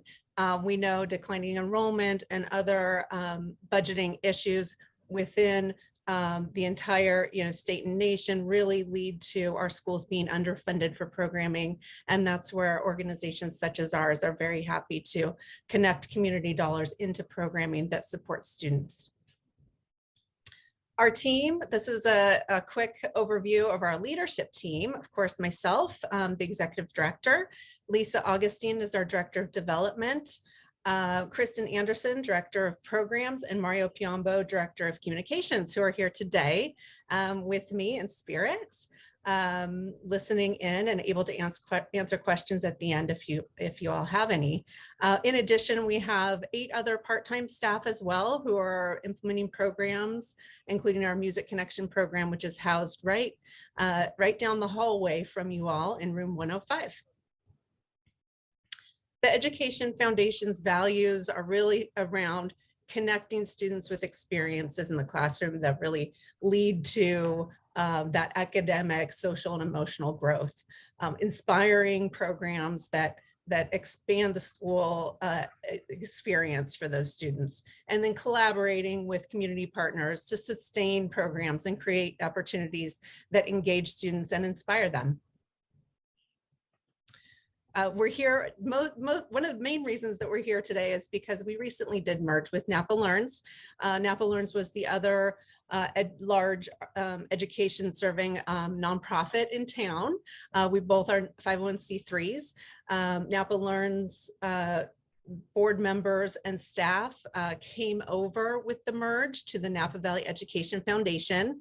We sunsetted the Napa Learns name, but a lot of their programs remain with us at Napa Valley Education Foundation. So you might know Peg Maddox, she retired, and Chuck McMinn and Rick Jones came over onto our board. We now have a board of 14 board members. It's blended a little bit. The Napa Valley Education Foundation programs, which I will go through the full package as we kind of get through the slide deck, but our programs really focused on career readiness, teacher innovation, and a lot of health and wellness programming for NVUSD specifically, and the Music Connection program. Napa Learns had many programs that really connected very well. It seemed like a very natural partnership to blend our programs together and unify those under a larger career readiness umbrella and a larger teacher innovation umbrella. So today our work includes multiple paths. Music and arts, we've got 900 instruments out to NVUSD students this year. 6,000 students are participating in music programs. We have a number of summer and music camps and clinics that are happening every single year. With career readiness, we're working on industry certifications. We have $100,000 for over the past 3 years in student scholarships for STEM. Wellness, of course, we'll talk about that a little bit more, but quite a bit of support for wellness programming at NVUSD. And of course, teacher innovation, our organization started in 1983, really with the intention of funding teacher grants and putting more dollars directly into classrooms through innovative teacher projects and ideas. So we've awarded more than $1.3 million since then, straight back into NVUSD classrooms. Today, our budget is 2.2 million. So in the year 2022, will be 2.2 million. It seems like a good round number, right? Supporting public education in Napa County. Of course, NVUSD is the largest district by far in our county with 90% of the students, and certainly our budget reflects that in terms of giving as well. We serve all students in Napa County, 20,000 students, all the districts, all the schools, and as many teachers as we possibly can serve of those 1,000 plus teachers that are out here. So a little bit about our programs. Music and arts, of course, is everywhere, back in person and back playing those instruments. And we're so excited to see instruments in kids' hands. And it's been very exciting for my fourth grader to get to play his trumpet this year for the first time. So Music Connection, we've really worked over the past few years to expand out the number of instruments that we have so that we can be sure to serve every student who needs an instrument can get one through the Music Connection for either low or no cost. Specifically, we target families who come from lower income homes. 71% of our families that we're serving with those instruments are from free and reduced lunch households. Summer music camps, of course, we are planning again already this year, even though it's only January, but talking about what we can do this summer as well. We know that when a student participates in one of our 2-week music camps, that they're receiving 24 weeks of extra school music education during that whole program. So it's a really wonderful way to kind of boost the music capabilities of students, and similarly through string, choir, and band buddies, which are after school in partnership with many of the music teachers who are on NVUSD staff. Career Readiness, that's a program area, like I mentioned, that really expanded recently because of our merger with Napa Learns. The Napa Learns program had the Virtual Career Academy, VCA program, providing professional certification courses for high school students for free. So this year we're offering Adobe Photoshop certification, Adobe Illustrator certification, IT Essentials, cybersecurity, many other offerings as well. Kind of shepherded by an instructor and as a cohort. So a student has the capability to really have a check-in and make sure that that online certification process for them is going very smoothly. Those are very successful programs. Napa Learns brought them over with very high certification rates, and we're really excited to continue to expand that program as much as we possibly can. Our summer mentor program is in partnership with Amber Cleveland, who's an NVUSD staff member, and the Napa Valley Grape Growers Association, and a number of other partners working on placing students into job experiences for the summer, where they have the opportunity to, have their first job and really be in a resort or be at a winery or whatever it might be, and explore the different jobs that are within that industry. They come together once a week, usually in the boardroom, right where you are, for a half-day soft skills training to learn about how to interact in the workplace, working on their interview skills and their resume and all that good stuff that prepares them to really get that next job after their summer job is over. And then we, of course, offer the STEM grants that I mentioned in partnership with Chevron and the Cameron Champ Foundation. We've offered $300,000 now in STEM scholarships to graduating high school students. Wellness is one of our largest funding areas over the past few years. We helped, of course, bring the first wellness center grant that established the middle school wellness centers in 2015, and since then have been a key player in bringing in funding and dollars into that program to help it expand out and to really supersize what services can be offered within NVUSD. In addition, we've provided a flag program in American Canyon at the high school and middle school as well, for Filipino students to participate and come together and talk about mental health and intergenerational issues. And it's been a really wonderful group down there. And then, of course, teacher wellness. We're building off of our wellness conference this year, providing some extra special things this summer and spring for educators for their own wellness. So stay tuned, that's coming. Here's a quick sampling of our program funding. This is over the past 2 years or so. All of these dollars are funneled straight into NVUSD for support with the entire wellness program. So all these dollars are coordinated in tight alignment with Kristen Nelson and Sarah Knox and Mike Mansway as well, so that we can really target them exactly where they're needed. Coming from previously, I was a grant officer, and so a lot of the work that we're doing is very specific in how we can spend each dollar. And so we're very careful about how we restrict the funds and ensure that every dollar is going exactly to where it needs to go. And then finally, innovation. Aren't these kids cute? These are Jen Ellison's kids at Phillips from a couple years ago. Teacher innovation grants, that's where we started, and we continue to fund those today. We're also funding a district math initiative at NVUSD right now with Barb Corna, who recently retired, coming in to do some professional development videos. I'm working really closely with Matt Manning on that. And then our Napa Learns Fellows program. Now that program is one that came over with the Napa Learns folks, and it's an amazing program. Teachers earn a master's degree in innovative learning from Touro University. We pay for half of their tuition.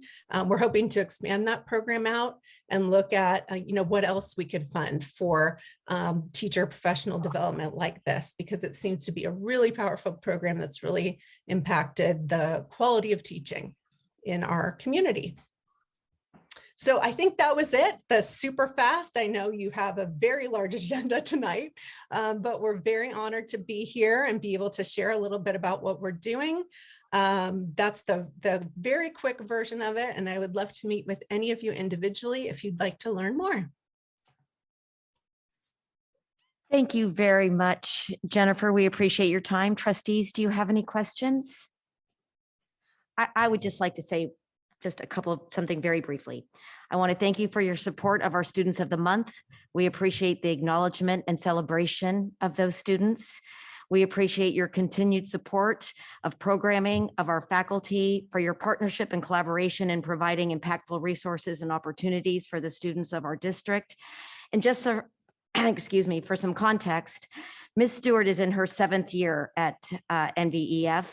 And when she started, there was it was a $400,000 organization, and they did a backpack for kids program. They did teacher grants, which, as we heard, they still do. And the Music Connection was lending out 300 instruments per year. Now, as stated, they are a $2.2 million organization, lending over 900 instruments, helping NVUSD build a student wellness system, funding career readiness, summer camps, and much, much more. So I want to give you sincere gratitude to your entire NVEF team. Thank you very much. Thank you. It's great to be here, and it's a wonderful, it's a wonderful job to have. I am so honored to be here and to be able to dedicate my career to supporting our students and teachers. Thank you. Thank you, Jennifer. And she's an absolute pleasure to work with. So. We are going to take a brief moment. The board is going to take a brief break, 5 minutes, and we will be right back. So thank you very much.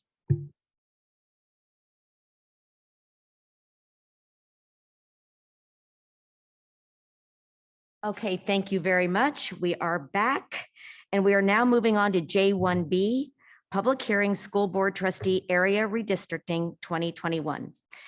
The Board of Education will be holding a public hearing to receive public comments and input from the communities of interest in the Napa Valley Unified School District. The district's redistricting consultant, QT, excuse me, context. QT Data and Research will facilitate the hearing by providing information about communities of interest and being available to answer questions about the decennial redistricting process underway based on the 2020 census data. Members of the public are welcome and encouraged to provide live comments at the public hearing, and are also welcome and encouraged to submit written comments before, during, or after the public hearing. Q2 will review the 2 draft maps that are currently posted on the website and modify as necessary through the live mapping based on board and public feedback. For more information on how to submit input after the public hearing, please go to www.nvusd.org/redistricting. Tamina, are you ready to present?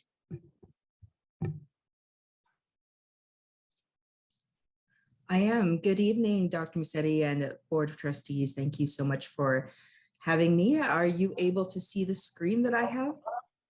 We are, thank you. Well, good evening. As you know, we have 2 draft maps which are up for consideration, draft map A and draft map B. I have both of them here for you to review, and we'll just walk through quickly some of the differences that you may see.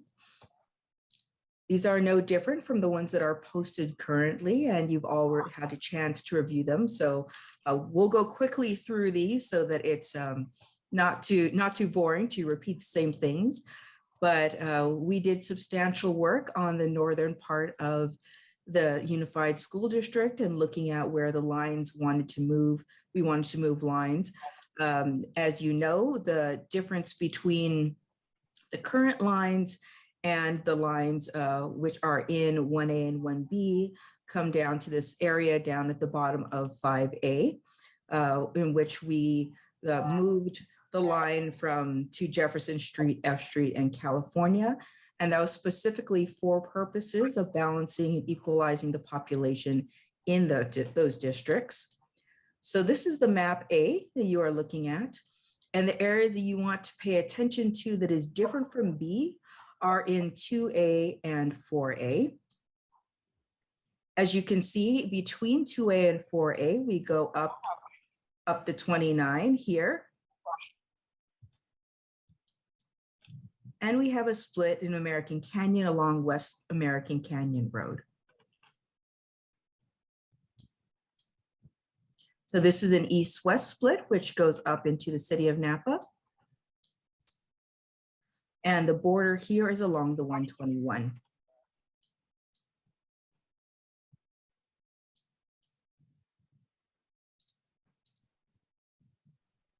Draft map B, again, the similar northern areas, and the differences to look at are between 4B and 2B.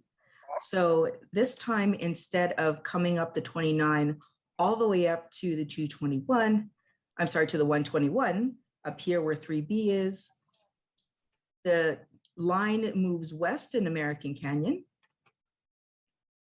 and goes along Donaldson Way and then West American Canyon Road to take a slightly larger part of American Canyon in the south. And then towards the east, the 2B district is bordered by the 12, and everything north of the 12 up to the 1B line is in District 4B. I have both of these maps up and ready for whenever folks want to comment either on A or B, or if the board would like to move lines, then we are prepared to do that as well. Thank you. Okay, thank you very much. We will now open the public hearing. Mr. Michael, do we have any public comment on this item? Yes, we do. First speaker is Jason Kishinev. Go ahead, please.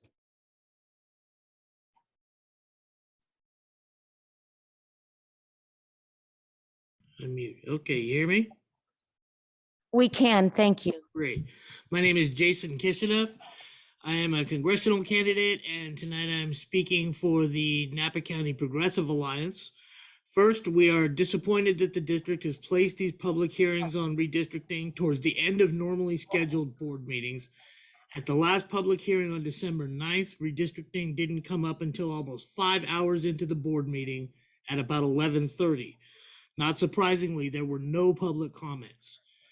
At that meeting, we were pleased the demographer brought forward the map we developed last year and updated it to reflect the current population of Napa County. Our map was firmly grounded in keeping communities of interest together and not dividing them, a highly ranked mapping principle that avoids voter dilution. Our map not only preserved American Canyon as a community of interest, but also preserved the rural areas of Yountville, or the rural areas in Yountville, as a community of interest with different needs and interests than residents living in Napa. Our map also created a trustee area in southern Napa with a 30% Latino citizen voting age population capable of influencing the election for that seat. We were surprised that Trustee Gracia dismissed our map as doing horrible things to the city of Napa without providing any explanation for that, and the rest of the board seemed to accept this unsubstantiated opinion as fact. We believe the board adopted a map last year, which is now draft map A, violated the Voting Rights Act by splitting the Asian American community in American Canyon, as well as by deliberately dispersing Latino residents in Napa. Both are groups that are protected by the Voting Rights Act. So we are pleased that the board has at least agreed to consider an adjustment to its current map by creating a second map option posted as draft map B that has a district for American Canyon that does not include Napa voters. The city of American Canyon is clearly a community of interest with social and economic demographics that make it unique compared to the rest of Napa County, most notably its large Asian American population. In addition, written public comments submitted in 2020 showed that American Canyon residents overwhelmingly supported having a trustee area made up solely of American Canyon residents that guaranteed us one seat for our city with the possibility of two. Current NVUSD board member Lisa Chu even shared this view. The board's decision tonight must be driven by the mapping principles laid out in the Voting Rights Act, giving high priority to keeping communities of interest together. We hope the board supports draft map B, which would be an improvement over the current map in that regard. We do request, however, that the American Canyon District be drawn mindfully, paying attention to its demographics, not just its total population, keeping together the lowest income and the highest concentration of Asian American precincts from both sides of the highway as much as possible to enable these voters to elect a candidate of choice. Thank you. Thank you for your comments. Do we have any other public speakers, Mr. Michaels? There's no further public comment. Okay, great. Thank you very much. Trustees? I think there was. I will have to close the There was an emailed public comment. hearing. Was there an emailed comment? Before, wait. Oh. Trustee Water, did we have any public comment via email? Well, we did get an email tonight, just before the meeting started. It was one before that from Ms. Cindy Biederman, sorry. Yes.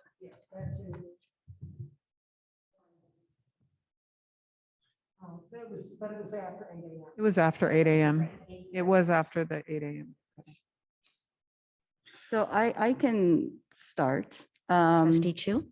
Since a lot of this discussion has been around American Canyon. So I will disclose that I did talk to Ms. Cindy Biederman about this redistricting, and some of what her email has brought up was why is it that the person in American Canyon who's representing us on the board, currently it's me, why do I not have more schools than the other area, which more likely is going to be represented by somebody not from American Canyon, even though it does have a good percentage of American Canyon residents.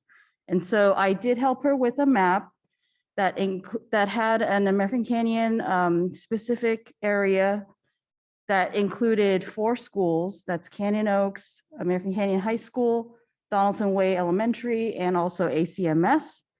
The border is basically similar to map B, except the boundaries from the north has been moved down towards Donaldson Way on the east side. And part of that reason when we were discussing it is because the families that live north of Donaldson Way at that point, they actually all go to Napa Junction Elementary School. And so we thought, well, maybe it's reasonable to keep them as a community of interest, even though American Canyon itself is a large community of interest because all our children go to American Canyon Middle School, all of our children go to American Canyon High School. But our elementary schools do have boundaries. And so we thought maybe that was a kind of a natural line that kind of split up the American Canyon only area versus the other area that is shared with Napa. So I think she had provided an example map to everyone here on the board and also to the redistricting. So I think I'd like to ask that be a version for consideration. Thank you, Trustee Chu. We actually had a hand go up in the meantime, so I'm going to reopen the public hearing so we can ask for additional public comment. We will now reopen the public hearing. Mr. Michaels, I understand we have another hand that went up. Yes, we do. The next speaker is Cindy. Go ahead, please.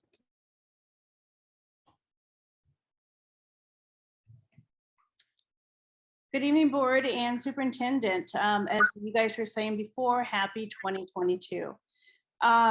Thank you, Ms. Chu, for basically explaining what I had written to the board. Evidently, I must not have made the timeline. I was still hoping that the redistricting committee will get that. It is exactly what Lisa says. My letter had no intent to disparage anybody, any trustee or anything else. It was just a simple fact. If we're going to make one area as dedicated to an American Canyon resident, it only makes sense to try to include as many of our American Canyon schools within that district. It doesn't mean that someone from Napa cannot or should not represent American Canyon, but it just means if you're going to dedicate that area, then they should have the majority of the schools. As that map laid out that I emailed you guys, it basically encompassed all but a Napa Junction School. That part would be up for the one area that is shared. But you know, as well as I do, I mean, if you're gonna tag that to be a location for American Canyon resident, I don't know how better to articulate it, but it just makes sense. A lot of us, we're in our town, we're running around, we run into each other, grocery stores, we have time to talk. It's just, that is our community. Not that Miss Reiser, she does a beautiful job. Again, it's not a reflection on her, but she has to come down here. And people, you know, it's just like any other culture too. You're kind of more comfortable going with people of your own commonality than it is to kind of go out of that area. And the reason why I brought this up is because the way that map B is going, it is to guarantee an American Canyon resident on the board. Yes, maybe down the road, we might have a chance to have 2 American Canyon representatives, but we all know that's not going to happen probably for at least 10 years. When our other developments are finished, we have the population for that. But again, that's my 2 cents. I wrote it up. I hope you guys had the chance to read it. Again, it was not any reflection on anybody's any trustee style or anything to that manner. But it was just basically, it just makes sense. If you're American Canyon representative and you're in that residence, then you should have the bulk of the schools. So thank you so much for the night, for the time. And I really do wish you guys all nothing but health, good health and happiness throughout this 2022. Thanks. Thank you very much for your comment. Mr. Michaels, do we have any additional public comment? There's no further public comment. Okay, I will now close the public hearing. And do any other trustees have any? Go ahead, Trustee Gracia. So I just want to bring some perspective from back when we were doing this districting originally, because previously we did not vote by district. And so when we initially did this, there was a concern that by drawing these lines, it would potentially set people up to be divisive around their area and the schools inside their area. And it was brought to the point many times during that previous process that really trustees represent all of the schools in the Napa Valley Unified School District and don't just represent the ones that are in their small area or large area geographically, depending on how the lines end up getting drawn. But at the end of the day, they represent all schools throughout the entire NVUSD school district and make decisions regarding items that will affect all of the schools, regardless of whether they're in their area specifically or not. And so I would suggest that whether some schools are inside or outside a specific area is maybe not the biggest of deals, because at the end of the day, you are making decisions for the district as a whole, rather than just the schools inside your area. Thank you. Trustee Dooley? I'd like to kind of add to that a little. I think I tend to agree with that, and partly it's a matter of the impact that our decisions here have on they impact all of our schools, and we don't come to these meetings with kind of very much of a regional advocacy position. There are, instances where that may come up, but that's not, that's not why we are sitting at these tables. I do think, though, there is an element of accountability that we need to, the ultimate accountability for our decisions is through the ballot box. And for example, if a parent at a school in one district is not, or a group of parents, I should say, an effective group of parents is not able to kind of advocate as much to their trustee, speaking in hypotheticals, of course, there may be an issue of being able to hold that trustee accountable if you are in a district that, or a part of a district that is underrepresented. And so I do think there is a consideration for that, but I don't know that it's enough or evident enough of a problem that we should kind of override that concept of representing the district as a whole. So, thank you. Right, I agree. When we did this a couple of years ago, and there were just 4 of us were here, I supported the districts, having districts, running from a district, because before you ran representing a district, but you were voted on at large, and that meant you needed a great deal of name recognition or a great deal of money to prevail in an election. And it just seemed to be the most sort of restrictive way, to for a board, for a board to be created. So I supported this. I would rather, we hadn't had to do it quite so abruptly in 1920. I would have rather waited until now, but here we are. So, but I agree with what's been said before. We do represent everybody. Again, though, our district will hold us accountable.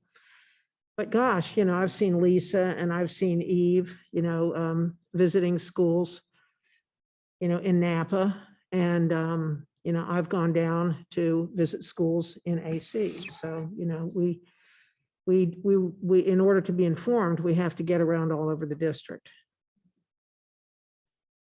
Thank you, Trustee Water. Yeah, the same conversation. We definitely had that the last round.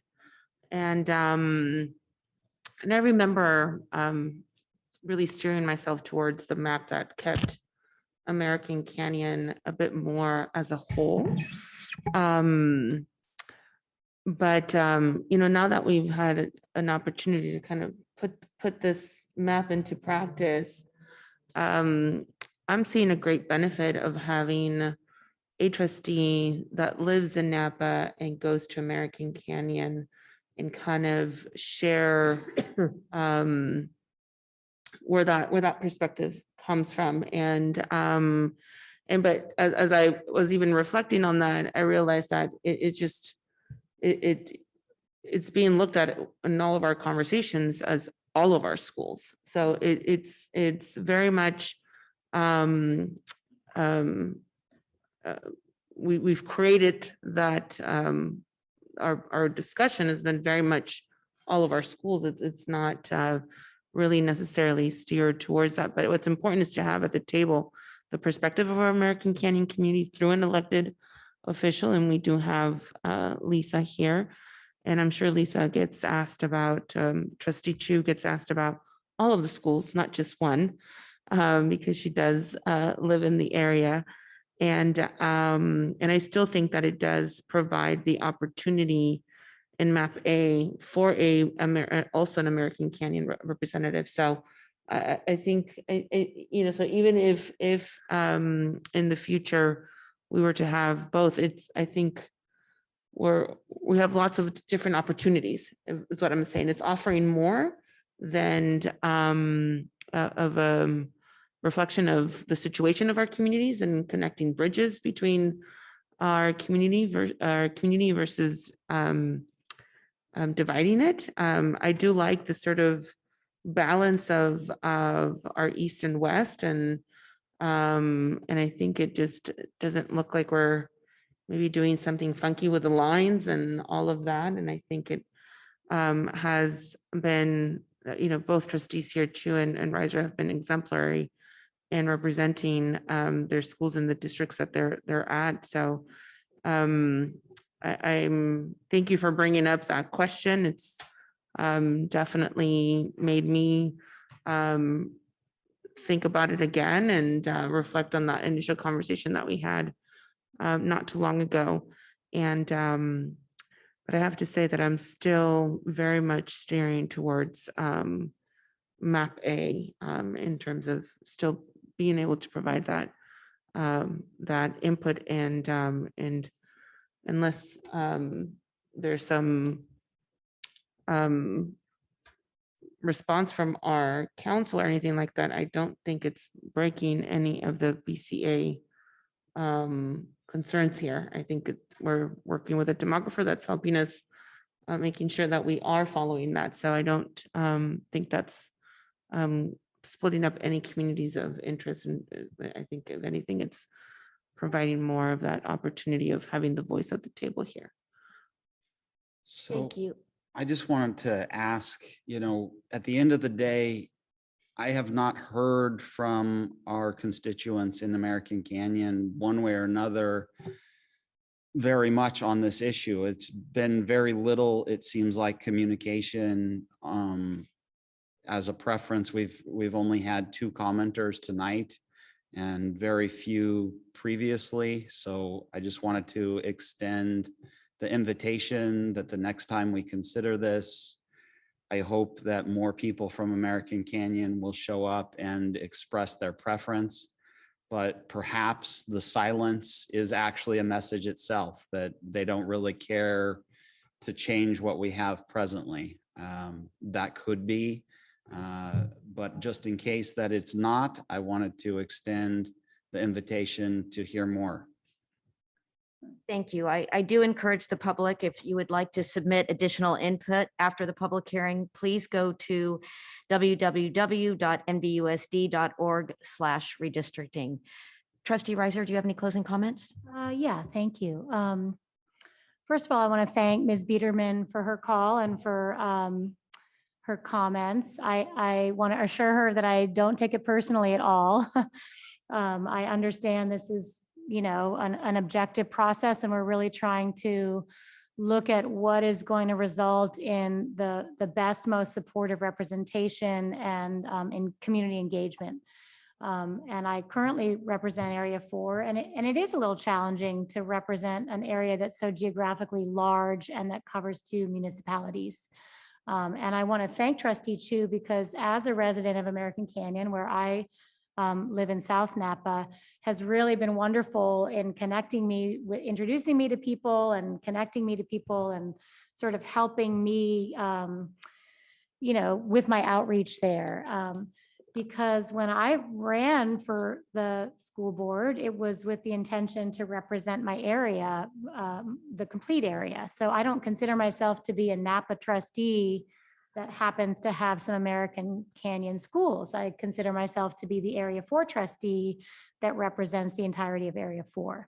But also by the same token, they're all of our schools. So I did, when I began my site visits as a new trustee, I started with the ones in Area 4, but then I continued on, and I have not hit every elementary school yet.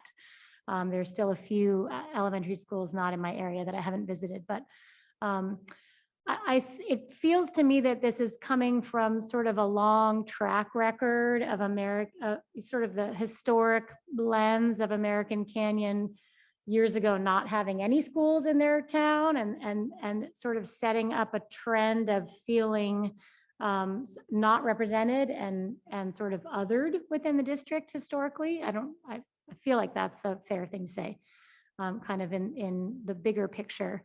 But I do think, as Trustee Water brought up, that the by area voting does increase accountability. And I think that's the case no matter which map we use.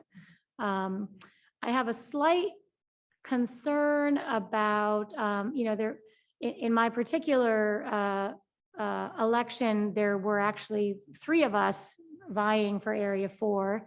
But historically, that's not the case. Historically, these races are often unopposed, and they don't even become an election. They're, unappointed.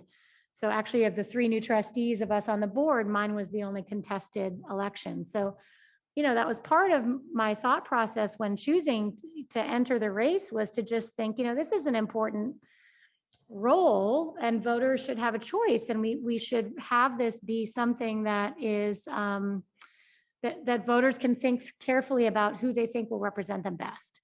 So I have a slight concern about Ms. Biederman's proposed map, that it makes it even sort of more of a cutout to cross over 29. And I know 29 is an arbitrary border, but it leaves me with some concern that it might be difficult to field a candidate from Napa or American Canyon down the road. If that Area 4 ends up with, what Ms. Biederman's proposing would leave Napa Junction Elementary School and Snow Elementary School would be Area 4. So those are, very far apart and definitely different parts of the community. And I have a slight concern that making that additional tweak might make it even more difficult to field candidates hypothetically in the future.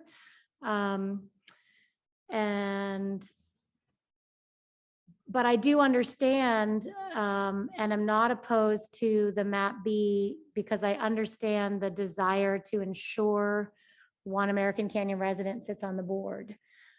So that does make some sense to me.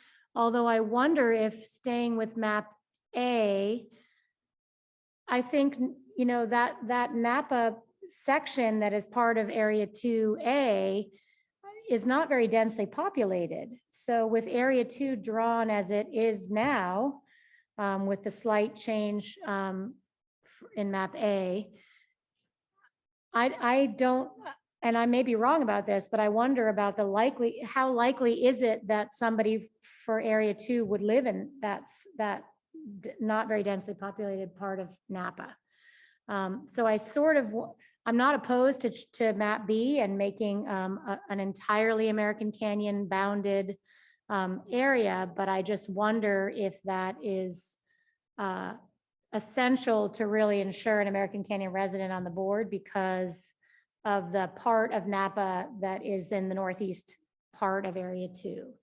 So I'm not sure how much of an issue that is. And then I do have a question for our consultant, which is just what is, if with Area 4 on map B, how does that population break down between the Napa constituents and American Canyon constituents in Area 4? In terms of that concern I had about fielding a candidate and how many, anyway. But I'm not opposed to the American Canyon only area in map B. It does seem a little wonky to me to carve out the schools west of 29, but I'm not fundamentally opposed to that either. If that's what the community feels would be the best representation for them on this board. Oh, and my last comment is just that even before these areas were redrawn, there was a trustee from West American Canyon for 16 years on the board, Trustee Shunk. So even before all of that, there has been American Canyon residential representation on the board. And I'll just finish my comments. Sorry to be rambling, but it is challenging to represent an area that is so geographically large, but it's something that I think comes with the job and my responsibilities. So I am, consciously making efforts to build relationships and meet people and be aware of the issues facing American Canyon constituents that may differ from those of the Napa constituents in Area 4. But the bottom line is we all represent all of the schools. And when I make a decision, I consider the interests of American Canyon students in the big picture, but I, as we all are, am guided by what is best overall for all of our students in the big picture. Thank you. Trustee Chu, did you have a closing comment? Yeah, so I want to just thank the board for being so open to these possibilities. I know that, and this is for the public, is that we all represent all 16,600 kids, regardless of where we live. I mean, that's pretty evident by the way that we are discussing a lot of the agenda items. And so I want to make that clear to the American Canyon, my American Canyon peeps. And I think they understand it, at least the families that I am constantly engaged with. They appreciate the fact that Eve comes down pretty regularly whenever I say, hey, we have something that I think you'd be interested in because it involves, your constituents and my constituents, because American Canyon is only so large. We all go to the same middle school. We all go to the same high school. It's only in elementary that we're kind of separated. With that being said, I do want to say that although we do represent all 16,600 children, because we live in these geographically defined areas, we come with our own lens, our lived lens. And this is why I was advocating for an American Canyon only resident to be a guaranteed representative on this board. Because yes, that little sliver is probably not going to affect how we elect a trustee in my area. But there are two issues with that. One is I don't have their lived experience. And so I don't feel like, I try as best as I can to go and visit their schools, but them specifically, if they have an issue with my governance or how I govern for it on their behalf, I kind of feel like I don't know how much sway they have with the rest of my constituents to make that big of a change. I mean, I'll try the best I can to serve whatever I can for them, but that's up to the voters whether they're going to choose me or choose somebody else, right? And I kind of feel like we're diluting their power of voting power. And the second thing is, even if we did have somebody, let's say nobody American Canyon ran, somebody from there decided they want to run, so they automatically get on the board. But they don't have the lived experience of the majority. And so that's my big concern. And I think that's what's shared by, you know, I know that they haven't emailed or reached out here, probably because this is the second time we're doing it in such a short time. But I do know from my personal engagements that they are in favor of having an American Canyon only area to guarantee that voice. I'm hoping that they'll email. I will try to ask them to do that more, just so, you know, or get on the mic here. But I would say that, so that's my number one concern. The second concern, I think, and this is why I think it's useful to have that third map that Ms. Biederman had shared with us. And it's exactly what Trustee Dooley had said, is that if I represented an area where it included residents or families that go to Napa Junction, they don't like stuff that happens in Napa Junction. How do they communicate and make that change using their vote? And I worry about that. And this is why I think the map that she had submitted kind of drew that line right at Donaldson Way. Actually, it's behind my house. Because on that side of the street, they go to Napa Junction. And so there is then this continuity of voice. I don't know what you would call it, but kind of like, you know, that is what they can bring to you, Trustee Reiser, you know, because that would be in your area. And they feel like they're much more heard. And I think that is a very valid point. So, you know, I really would encourage us to at least have a third map for the American Canyon residents to think about. Not that, I mean, we're not voting on it today, but at least to give comments on. Hold on one sec. Trustee Dooley.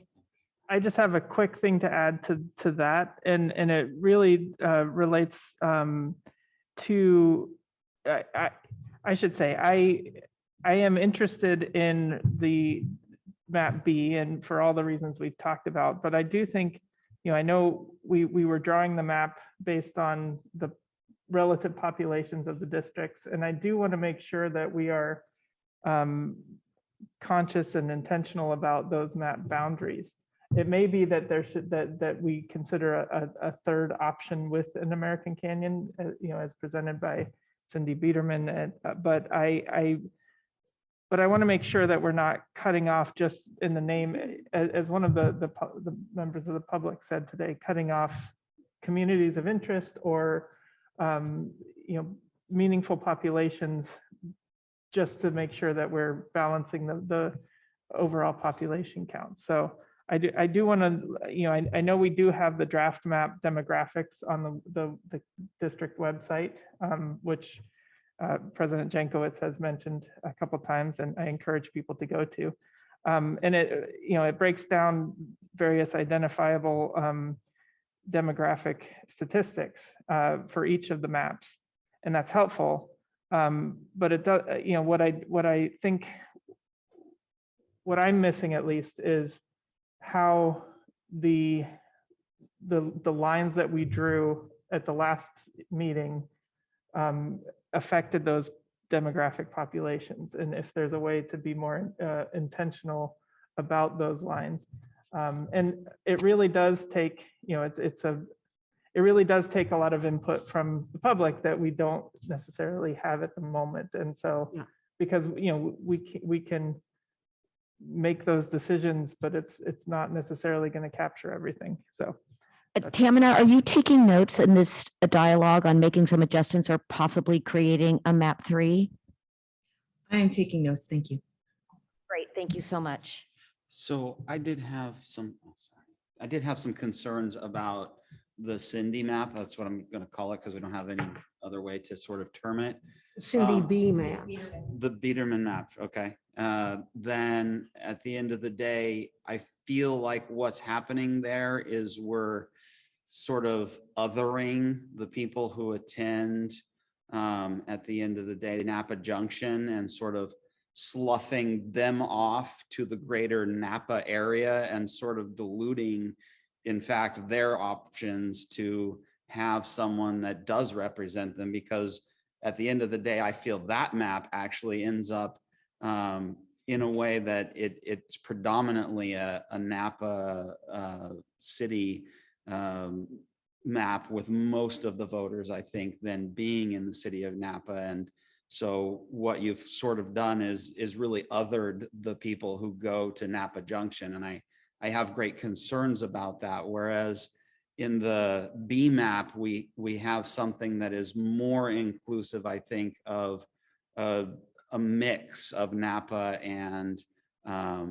American Canyon, which I think results in maybe a better situation, rather than just excising one school and sort of othering them. That doesn't feel good to me or make a lot of sense in my mind. I worry about the ostracization of people who then attend Napa Junction. Trustee Boy, Warner. I want to be ostracized then, because that is one beautiful school. It is a beautiful school. I just had a comment.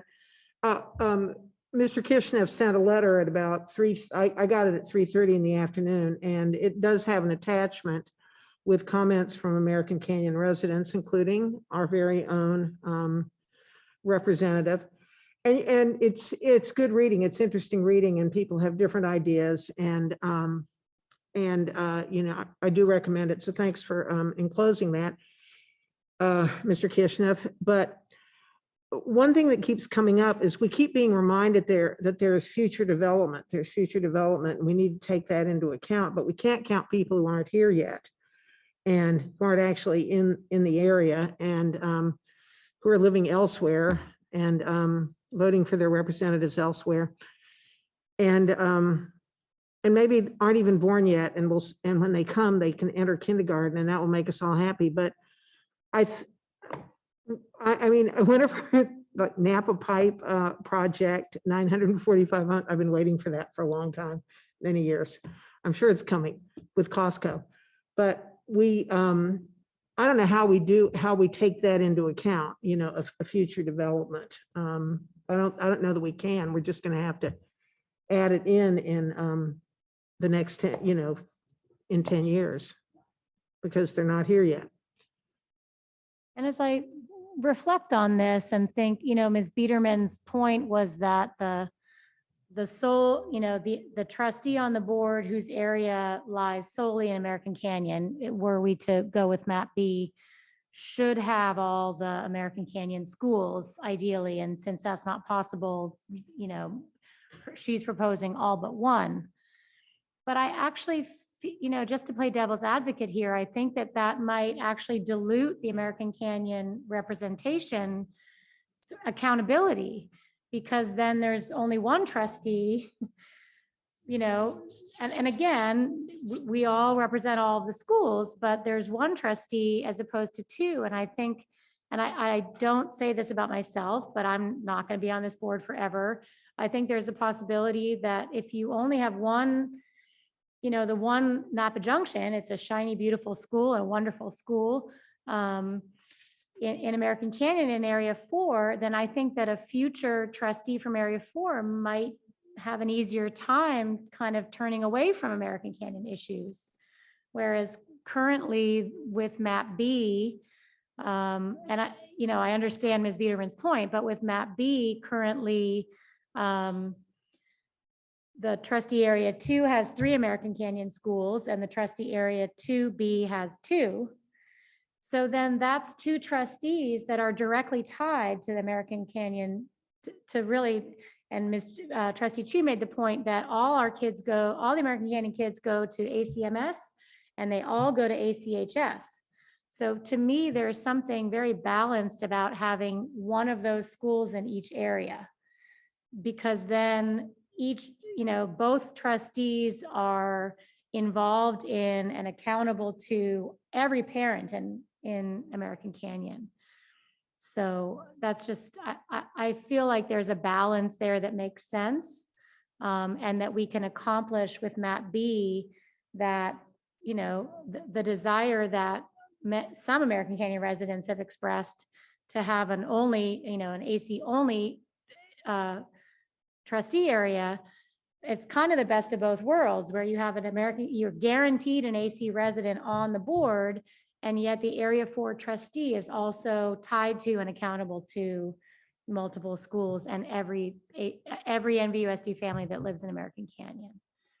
So to me, if it's true that the will of the American Canyon community is that they truly want to be guaranteed a representative on the board, Map B does that, but then I think maintains that representation.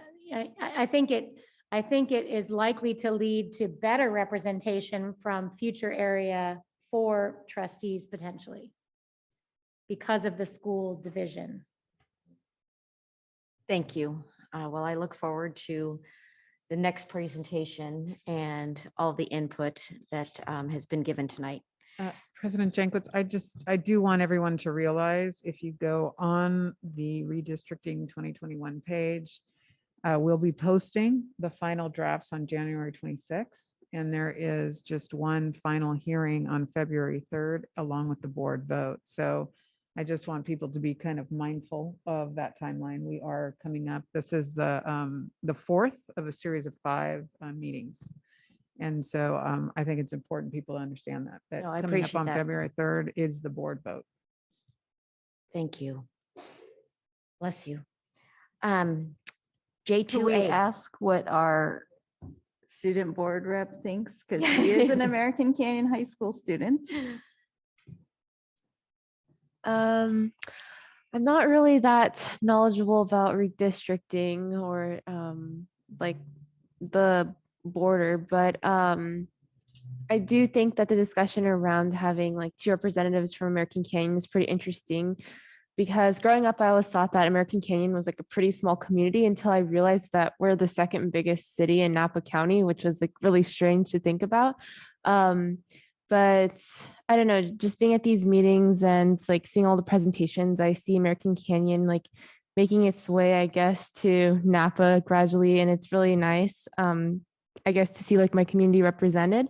So yeah, I think having like 2 representatives in the future would be cool, but I don't know if I can like really comment on things that I'm not too knowledgeable about.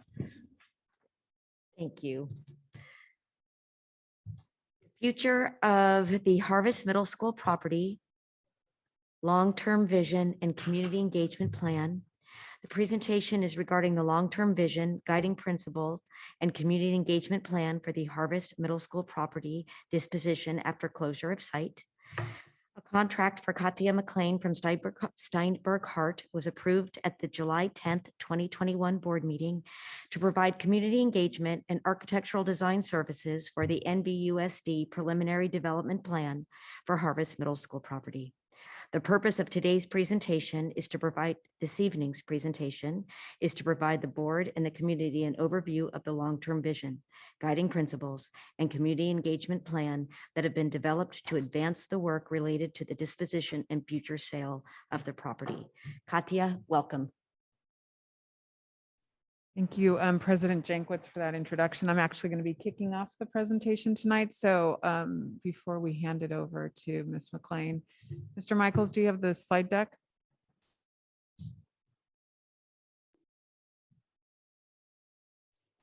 Sorry, 1 second.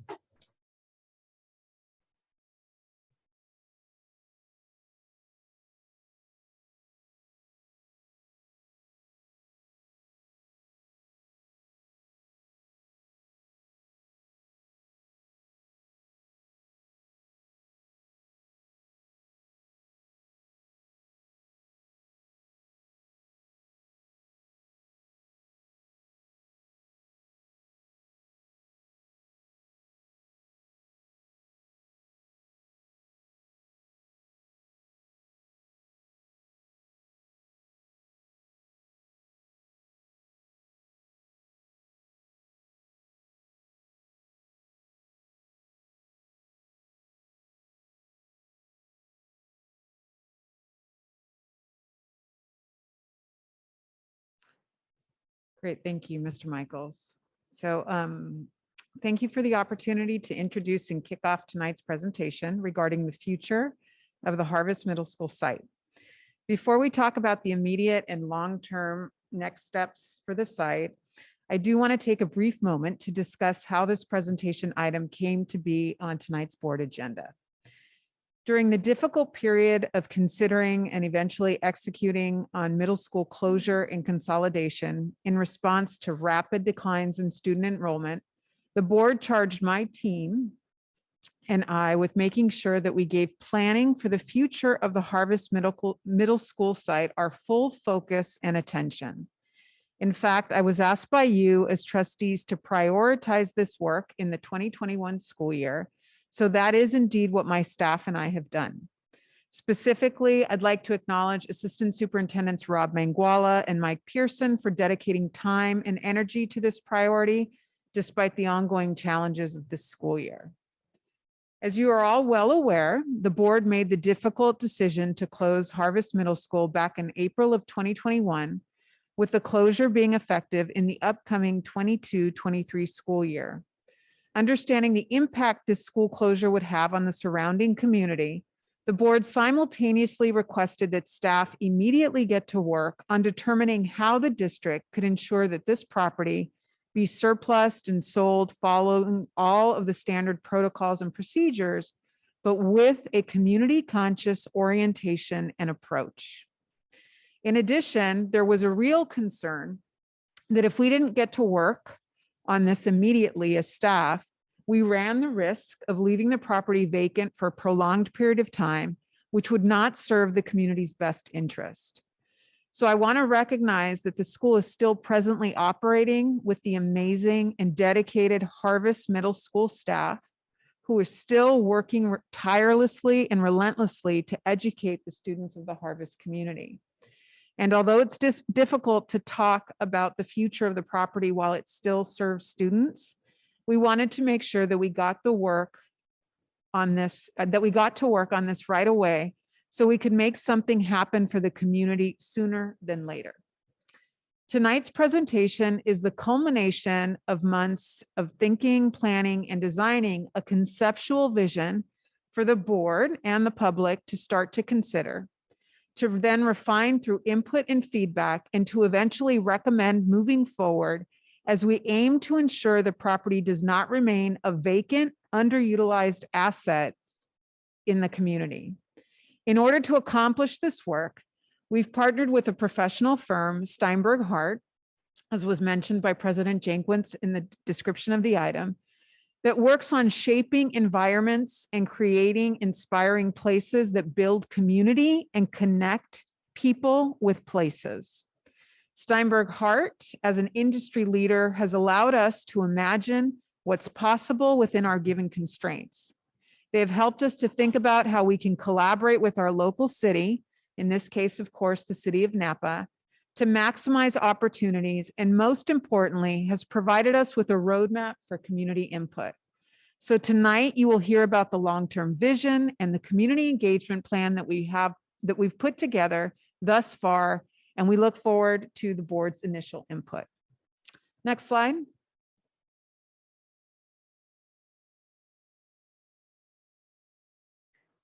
Although we had to close the school, shown there on the screen in the image, we now have an opportunity to create something long-term, useful, and impactful for the community while still selling the asset and generating the revenue necessary to fulfill our mission, which is indeed to educate students. These types of opportunities really come about once in a generation. Steinberg Hart has been hired by the district to look at the Harvest site and explore the opportunities the site offers. Like one would do with any design challenge, the consultant and our team, along with representatives from the city of Napa, started by looking at a framework we could follow in order to determine what those opportunities are and what are the guiding principles that should be followed as we build a vision for the property's future. Next slide, Mr. Michaels. This thoughtful consideration of what to do with the Harvest property aligns with our strategic plan, as we try to do with all of our work. Goal 4 of our strategic plan specifically calls out tactical, proactive, and efficient asset management. The harvest property provides us an opportunity to implement this goal strategically, thoughtfully, and consciously. The work related to what's next with the harvest property requires that we be proactive and tactical, just like the goal demands, as we balance the needs of the district and our commitment to ensuring that the surrounding community has access to community assets in the long term despite the school closure. Next slide, Mr. Michaels. So with that, I'd like to present to you the guiding principles that our design team came up with after lots of thinking, discussion, collaboration, and strategic consultation from experts. The 3 principles we plan to follow in order to determine the long-term vision of the site are the following. Number 1, in green, maximize the district assets in order to optimize and generate revenue to educate our students. As a reminder, educating our students is the mission of our organization and institution. Number 2, in blue, preserve the optimal number of assets for the use of the community at large. Number 3, in yellow, collaborate with the city of Napa on the vision for the Harvest Middle School site. On that third one, I am excited to report that Mr. Vin Smith, who serves as the Community Development Director and Interim Parks and Recreation Director, has been instrumental and so collaborative in assisting us to assess the needs we have here in our city and how the Harvest site can respond to those needs. We will hear from him briefly tonight as well after the presentation, as he supports the direction we are moving in with the vision for the property. Before I pass it along to Ms. Katya McLean from Steinberg Hart, who will speak to the details of the potential long-term vision, our constraints, and our community engagement plan, I want to make some comments about these 3 critical guiding principles. As the visual depicts through the connecting circle, these principles are interdependent. One guiding principle is not more important than another. It is the interdependence between all 3 of them that will allow us to move forward a realistic but potentially transformative vision for the site. We will use these guiding principles as anchors, or you could think of them as criteria as we engage with the community to gather input. We know that there will be lots of ideas and possibilities out there, but as we consider them, we come back to the guiding principles. The guiding principles serve as the tools for ensuring that the vision that advances is actionable by the district. Lastly, I want to recognize that at times we will notice tension primarily between we'll notice tension between some of the principles, specifically between number 1, maximizing the district's assets in order to optimize and generate revenue to educate our students, and number 2, preserve the optimal number of assets for the use of the community at large. It could seem that there'd be a natural tension in between these 2 guiding principles. We're going to feel that tension. We're going to have to work through that tension. But ultimately, our team, the board, and the community will always need to understand that both principles need to be at play as we make decisions about the future of the Harvest site. So with all of this complexity in mind, I'm going to now introduce Katya McLean from Steinberg Hart, who's the professional expert who will continue to guide us in the design process and with the implementation of our community input plan for this once-in-a-generation opportunity for the Napa community. So with that, Katya, welcome. Thank you, Dr. Massetti, and thank you, Board of Trustees. Can you click on the next slide? I'm glad that you emphasize the interdependence of all the guiding principles, because it's something that, as Dr. Massetti mentioned, it will frame the discussions as we continue, through the entire process. Next. Once the framework and the parameters were set, we were starting the exploration of the opportunities, and we started looking inward at the existing school. Most of the buildings were originally built around 1953 as Napa Junior High School, and the new gym was built 2012, 2013. The pool completed in 2009, and this is also important in our initial analysis in order to determine what is the useful life and what is important for the community, for the school to remain and use for the community. We notice how much the fields are used by the community. We observed, a lot of football games, soccer games, happening, how much the community was really enjoying, that asset. Next. And of course, Playground Fantastico also being an asset to the community at large. Next. We also looked at the context, including the existing zoning around the site. And I would like to point out that RM in this map, this is a map from the city of Napa, means multifamily residential. CL to the south means local commercial, and RS means or signifies single family residential. Next. We also did a visual assessment of the area, mostly observing 1- and 2-story structures with parking at grade.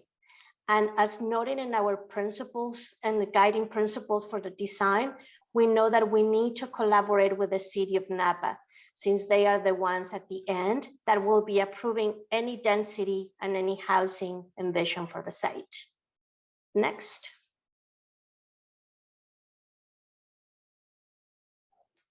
We also look at the requirements of the city for affordable housing.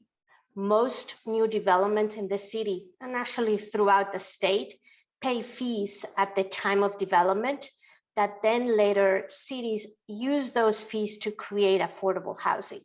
This would bring the maximum revenue to any development. Next.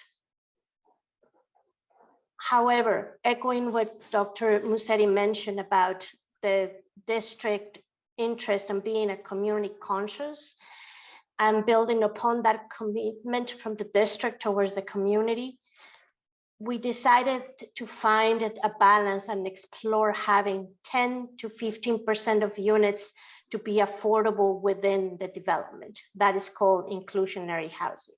Next. So in this preliminary analysis that we have done of the site, we have determined some basic parameters. 1, that housing is probably the best option that is the ultimate use of the site based on the surrounding uses of the area. 2, we also believe that there are some existing buildings and structures that make sense to remain for the use of the community at large based on their remaining useful life, their current use, and their location on the site. And 3rd, there is a path to maximize the district's assets to generate the revenue while still being good stewards towards the community. What is missing is the community input to gather information and feedback necessary to form a comprehensive long-term vision for the Harvest Middle School site. Next. So in order to inform, consult with, and gather input from the community, we have developed a plan. We have completed the first step, the first part, that preliminary analysis of the site. The next steps are to engage with the community, refine the vision of the site in collaboration with the city and the community, and then at the end, recommend a vision that will serve as the framework for the solicitation of a developer to execute the vision and come up with a formal plan. This plan then later will include site plans, floor plans, and elevations that will be submitted to the city for approval. And this process, this community engagement plan, again, guided by the guiding principles framework that we discussed at the beginning. Next. Here's the flyer that we have developed with the dates of the input sessions, and these sessions build on each other. So we recommend that you attend the February 8th meeting, February 22nd meeting, and then the March 15 meeting as well. Next. It's good to mention that we're not designing the entire project at this time. We're setting up for an idea and defining the expectations for the future design. To the community, we would like to tell them to participate in the creation of this vision of the site.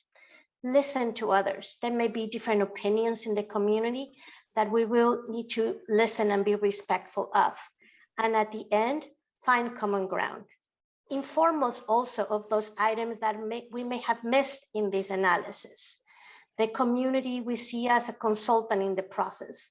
We need your feedback and your participation, and we hope that at the end, the community can be the champion of the vision that we have created together. Next. I would like to conclude with what are the next steps. The next steps is to start those community engagement input sessions, to define the site vision and define those expectations that I had mentioned before. Then I go to a 7-Eleven committee to surplus the property and have a board waiver, and then advertise to the developer community. With that, I would like to open it to any questions that the Board of Trustees may have. Ben is not going next. Very much, Trustee Jankowicz. Before we go to questions, thank you so much, Ms. McLean, for the presentation. I would like to invite Mr. Vin Smith from the city of Napa, just for some commentary in terms of the support and the collaboration that's happened thus far in order to advance the potential vision for the Harvest site. Is Mr. Smith online, Mr. Michaels? I am here, if you can hear me. Oh, there he is. Okay, welcome, Ben. Thank you. Thank you, Superintendent Musetti and President Jankowicz and trustees. It's nice to be able to address you this evening.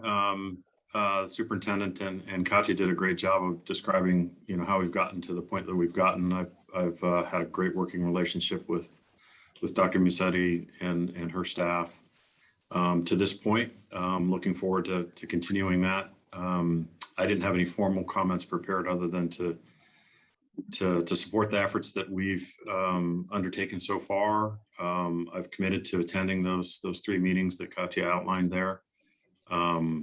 I've been very happy with the involvement and collaboration that we've had so far. It's been great. Obviously, it's a key property in the middle of our city, a key property that's next to a neighborhood that frankly deserves some services, and I think we mutually agree that those services can be provided with a project on the property. So looking forward to the next steps and ultimately working with whomever the board selects as their development partner. Thank you so much. Happy to answer any questions, or I'll stick around and see where you go. Thanks, Vin. We know it's Thanks, late, Vin. so it's late. So thanks for hanging in there with us. You bet. You bet. You guys had some important stuff on your agenda. Mr. Michaels, do we have any public comment on this item? We do not have public comment on this item. Thank you very much, trustees.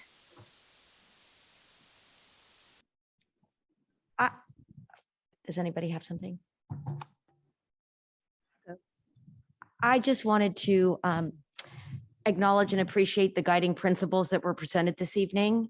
The Harvest Middle School Engagement Plan is being devised to honor the importance of community and its values, the preservation of the optimal number of assets for the use of the community at large is to provide a connectedness in the community and an environment that allows for engagement and interaction.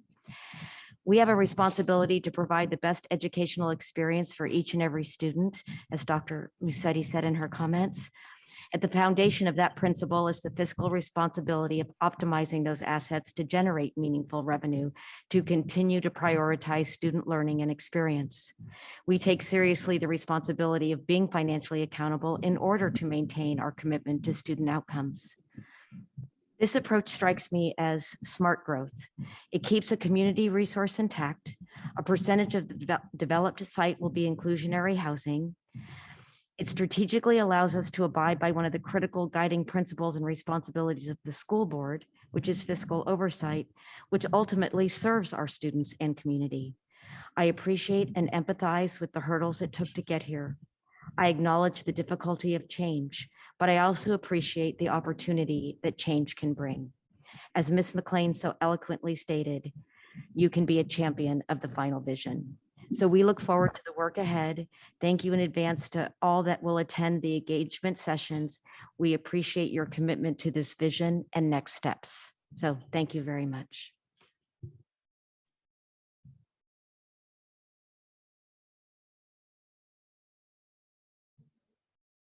I just wanted to say I'm really grateful for the partnership with the city of Napa. Really heartfelt gratitude for the statement that this is an area of the city that is deserving of resources and attention. This is the area that I represent. I live in this part of Napa. And I think it really, Assistant Superintendent Pat Andrew Jennings has a sign in her office that says, "Who we are is how we lead." And I think it's such a profound statement. And I think that the approach that is outlined tonight, the community conscious disposition of this property, the collaboration with the city, the recognition that Southwest Napa is an area that is in need of services and resources, is a really paints a picture of who we are and how we lead that I'm proud of. And I, in particular, I'm grateful at the possibility of maintaining some of the assets of the Harvest campus.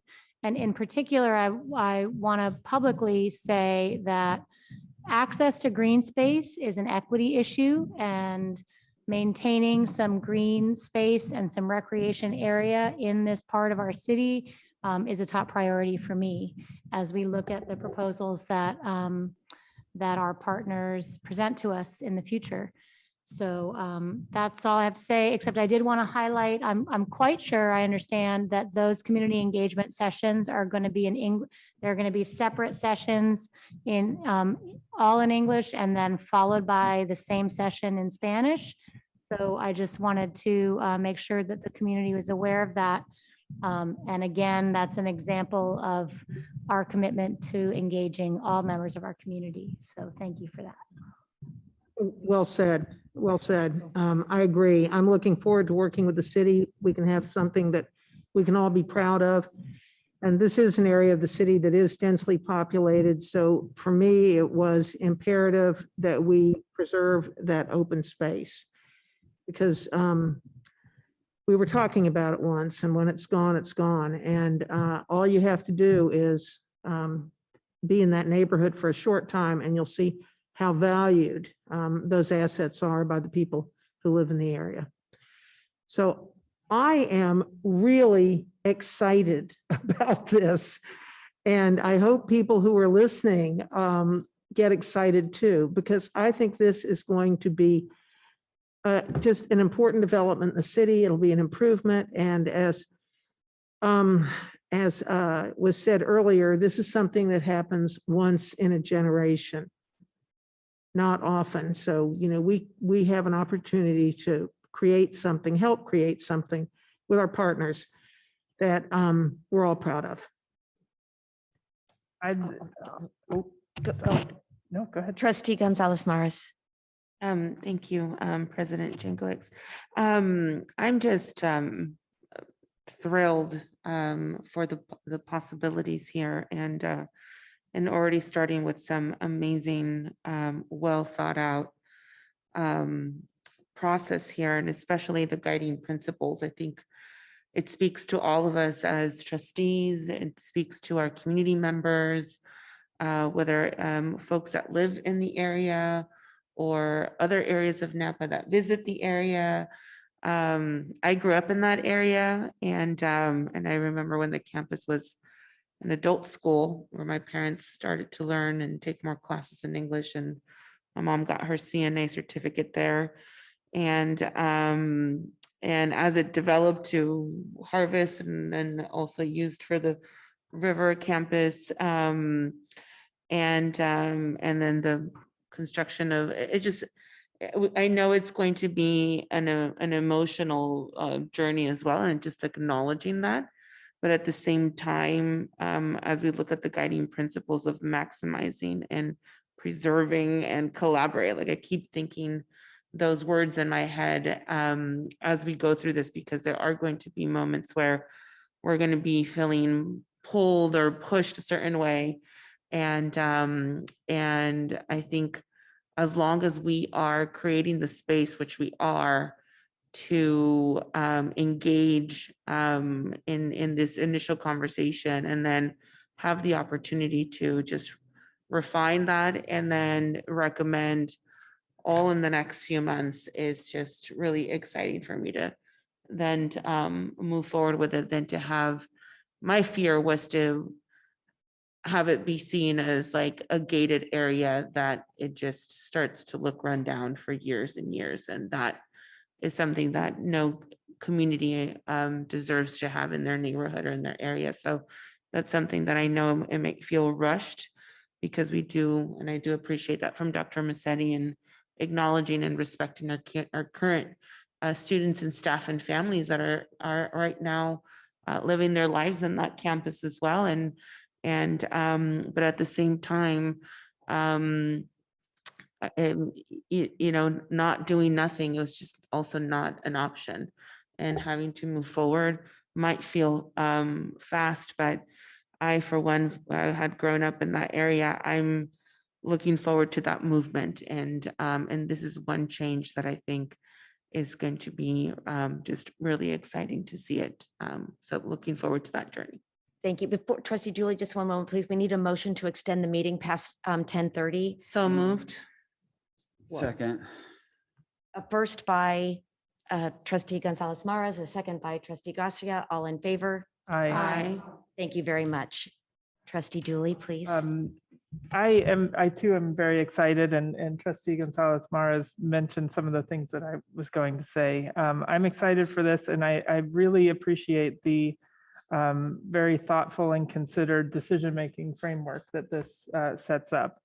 I do, I think for the public, I want to kind of be clear that these, as Dr. Massetti said, these guiding principles are going to feel at tension, and there will be suggestions or comments or proposals that will lean one way on preserving assets or lean the other way on maximizing the return that we could get by increasing the number of housing units, for example.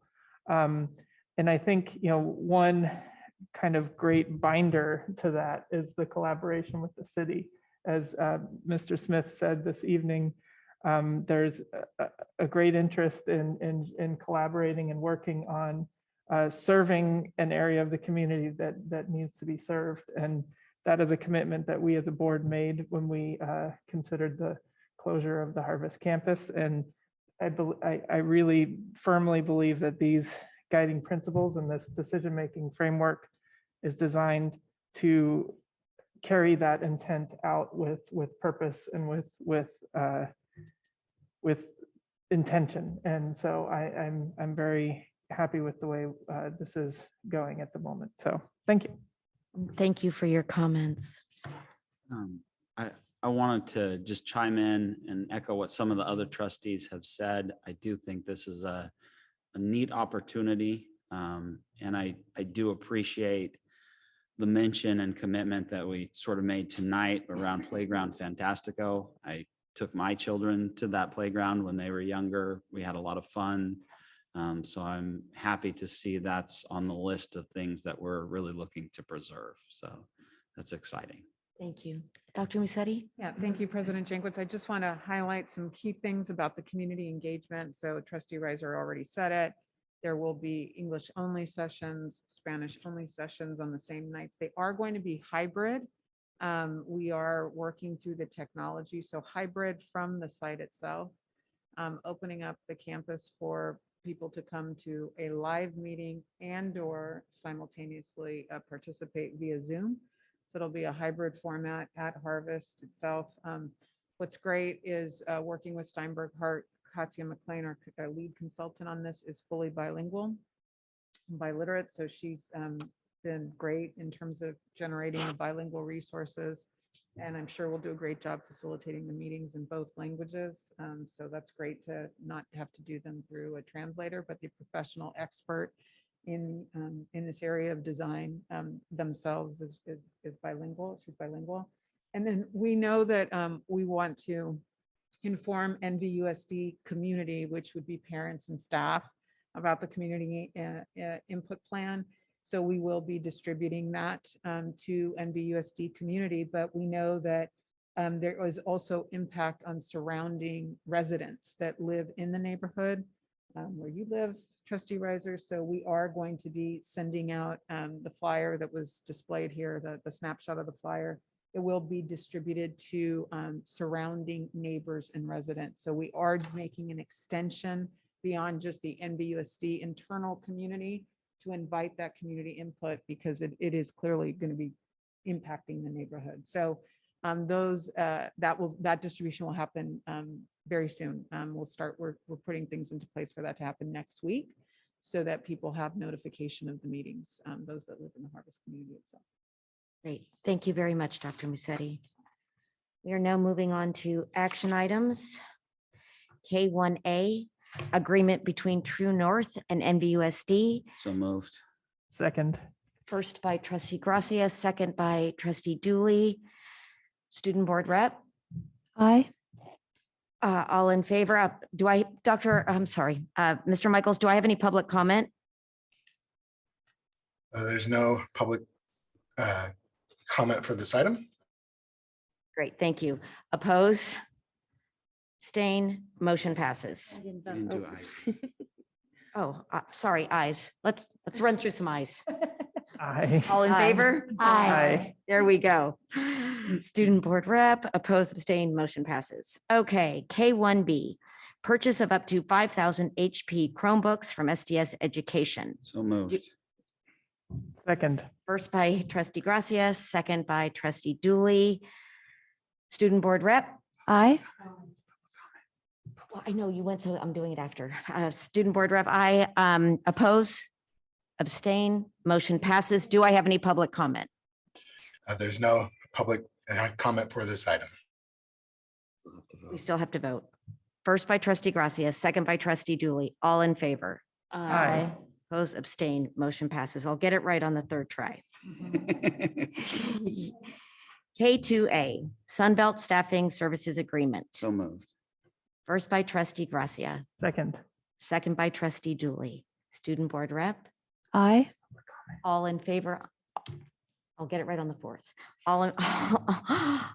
Do we have any public comment on this item? There's no public comment for this item. All in favor? Aye. Oppose, abstain, motion passes. This one's the charm. K2B, Maxim Healthcare Staffing Services. So moved. Second. Do I have any public comment on this item before we go down this road? There is no public comment for this item. First by Trustee Gracia, second by Trustee Dooley. Student Board Rep, Aye. all in favor? Aye. Oppose, abstain? Motion passes. K2C, COVID vaccine and vaccination requirement for district employees and other individuals who perform in-person work for the district. I believe we have a brief presentation by Assistant Superintendent Dana Page. Good evening. I just would like to say a few words about the policy. The policy up for consideration would require the COVID-19 vaccination for all employees by March 31st. This is ahead of the state's proposed date of July 1st. I'm recommending the board adopt this policy, as many districts have, including Napa County Office of Education as of January 3rd. I would like to highlight a couple points in the policy. You will see that the policy requires not only the 2-dose series of the initial vaccine of Moderna or Pfizer, or the 1 dose of Johnson & Johnson, but requires the booster as well. And I want to address why that is. During the Omicron surge, the guidance for quarantine changed dramatically for employees. Previously, if an individual was a close contact of someone who was COVID positive, but they were asymptomatic and they were vaccinated, they did not have to quarantine. That changed. So now only if you are boosted would you be able to avoid that quarantine period. That has greatly contributed to our increased unsustainable levels of absences recently. Secondly, we have observed that when there is a breakthrough case and a vaccinated individual gets COVID, once symptoms resolve and they are eligible to take a test and return to work after 5 days, thus cutting that 10-day quarantine period, people who have been boosted are testing negative around day 5, whereas in almost all cases, people who are only vaccinated and not boosted are having to remain out for the entire 10 days. This is a phenomenon that Napa County Public Health has also seen the same pattern. This policy also contains provisions for individuals with medical or religious reasons to request an exemption. There is also an allowance for people to request a reasonable extension of the timeline on an individual basis. Currently, 94% of Napa Valley Unified employees report being vaccinated, and 81% of those report being boosted. The COVID pandemic has been long and exhausting. We should employ every measure possible to bring this to an end. Since it began, NVUSD has taken our direction on what is most effective from medical experts through local, state, and federal guidance. Vaccination is universally supported as effective, which is why the vast majority of employees are already vaccinated. NVUSD, as an employer, is responsible for the health and safety of all employees, vaccinated or not. No one has released us of that responsibility. Governor Newsom has signaled that a statewide requirement for school employees to get vaccinated is coming. Unfortunately, the likeliest date of July 1st is problematic operationally and not nearly soon enough if we want to prevent yet another exhausting and dangerous surge. So thank you for considering this policy. Thank you, Ms. Assistant Superintendent Page.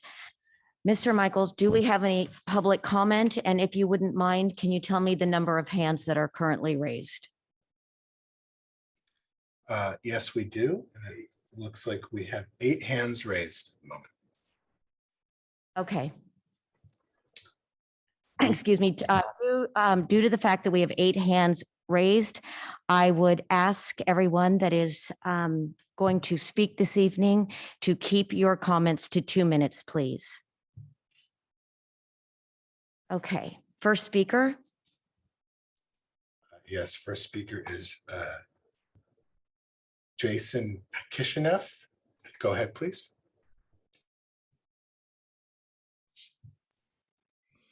Thank you, and good pronunciation of my name. I'd like to start by saying that I am fully vaccinated. I believe in science. However, I do not believe in taking away people's rights to make their own healthcare decisions without very serious justification. I understand the fear of COVID. I'm over 50, overweight, and I have emphysema, but our fear is not justification enough. Omicron is less severe than previous strains, according to the head of the WHO, as long as you're vaccinated. And if you get vaccinated, you should be fine. The vaccines are no longer preventing the transmission or the infection of COVID, according to CDC head Dr. Rochelle Walensky. Even Pfizer's CEO, Al Bourla, has said that the vaccines offer very limited protection, if any, against the Omicron variant. So you're talking about taking away workers' livelihoods if they don't comply with getting a vaccine that isn't going to prevent them from spreading it and probably isn't going to prevent them from getting it, based on an irrational fear, and fear is irrational, of a variant that is only going to present like a cold or a flu as long as you are vaccinated. Someone else being vaccinated isn't going to change anything. This is very anti-worker policy to threaten to take away people's livelihoods, to coerce them into conforming. If the vaccines were more effective and if Omicron was not less severe, then there might be a justification, but there is not. This is an attack on workers' rights and should not stand. It will not make any vaccinated person safer. To protect yourself, you get vaccinated. That's all you can do. And you're not requiring measles, mumps, rubella vaccinations of your employees. You can't force people to eat right, take vitamin D, and you can't force them to take a vaccine that does not prevent transmission, even if it will save their lives. Thank you. For your comments, sir. Thank you. Next speaker, please.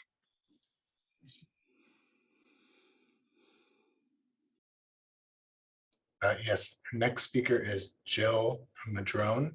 Go ahead, please.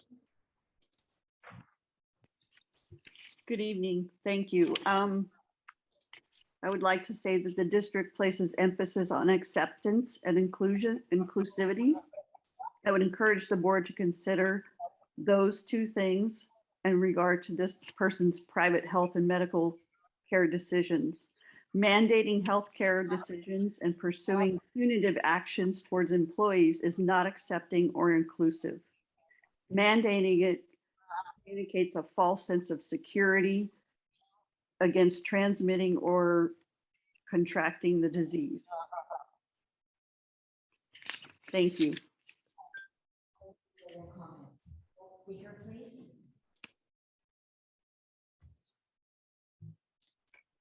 Next speaker, please.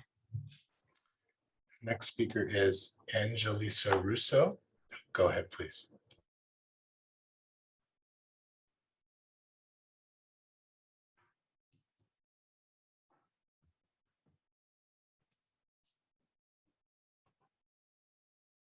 Hello? Sorry, I didn't mean, no, I wasn't unmuted. No worries. Thank you. I went to Kaiser in December for my son's second shot of the COVID-19 vaccine, and we were in the observation area when I saw his teacher was off to the side on a hospital gurney behind a screen. When we came back to school, I noticed she didn't seem well, and then the next day she was out of school for a few days, and when she returned, she was having tremors. I reached out to her in an email to tell her I saw her at the hospital that day and to check in with her, and this is what she said. I am sharing this with permission. I have always known the vaccine would be a huge risk for me given my health circumstances and a history of severe anaphylaxis. Nurses told me to avoid the vaccine completely. My doctor told me to put it off as long as I could. I am not against vaccines. I just know how very sensitive my system is to everything and how huge of a risk this was for me. When the letter went out by NVUSD staff that the date for the mandate was coming, I knew I had to do something soon. Fast forward to when you saw me at Kaiser. They had me all hooked up in order to get the shot due to the risk this posed for me.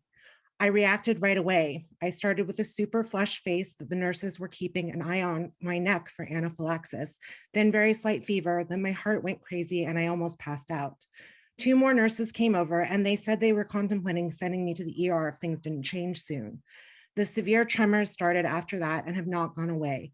They wax and wane, but so far have not left for almost 2 weeks now. My doctor is sending me to a neurologist now to deal with this new problem. I have seen many doctors these past 2 weeks. I have had 2 doctors verbally say to me, no more immunizations for you.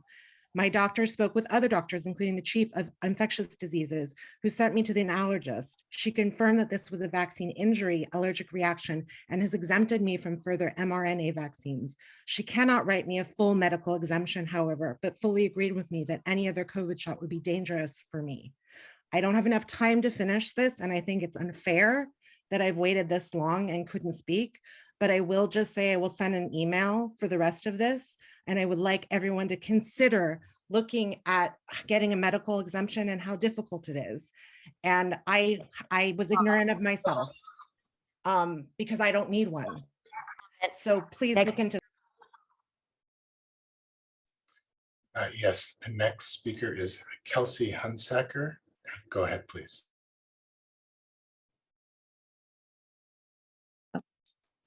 Can you hear me? We can. Thank you. Hi. So according to the district, they want to get ahead and not have to search for teachers over the summer due to staffing. Mandates and guidelines are constantly changing, like we have seen with the big Supreme Court decision for vaccine mandates the other week. Starbucks today announcing they aren't requiring employees to be vaccinated. Even the UK dropping mandates and passports. What is the rush to disrupt our children's lives remainder of the school year?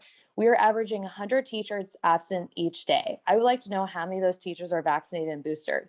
Unvaccinated teachers continue to do their weekly testing. while now our vaccinated and booster teachers are unknowingly in the classroom exposing our kids on a daily basis. Teachers are even taking rapid tests inside their classroom with their children, finding out they're present at that moment or positive at that moment. What data is showing that unvaccinated and unboosted teachers are more dangerous to be around our children than the vaccinated and booster teachers? Do you have data to show us this?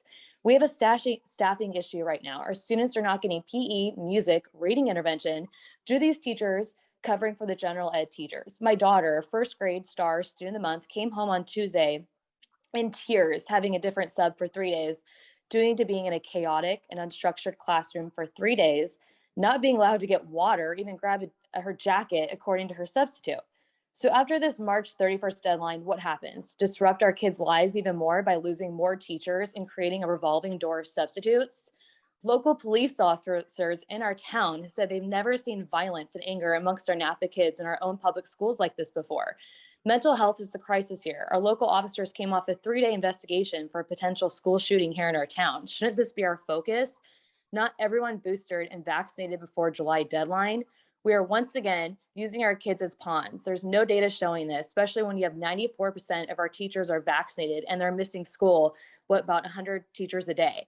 And it seems fitting to say this Martin Luther King Jr. quote to honor him this week: the time is always right to do what is right. Let our students finish the school year with their current teachers. Thank you for your comment. Next speaker, please. Yes, next speaker is Cassie. Go ahead, please.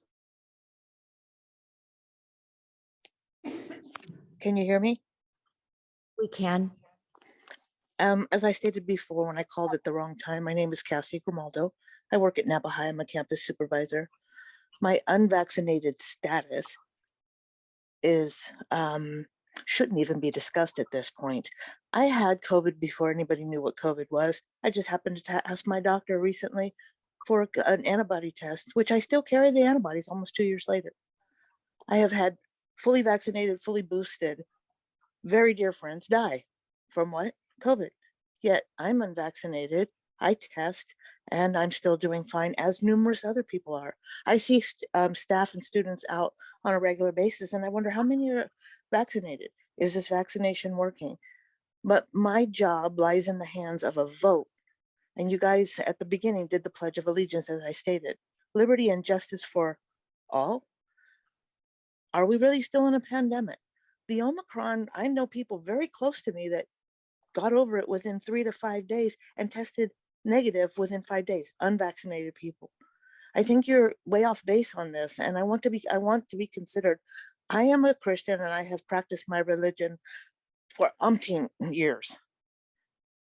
Why would I put something in my body that I would never put in my body? But my job relies on that. I'm baffled by this. And I know of other counties that are not doing this within California. I'm asking and I'm pleading with you to consider that just maybe this is the wrong road to go down. It's the wrong message. And I like the fact that we did just celebrate Martin Luther King, a man who believed in civil rights, a man who fought for civil rights. And you may say, oh, but this is a pandemic. It's proving to be that the vaccinated can get things just like anybody else. Maybe we start treating this with vitamins. In closing, I love my job. Thank you for your comment. Next speaker, please. Next speaker is Laura Jones. Go ahead, please.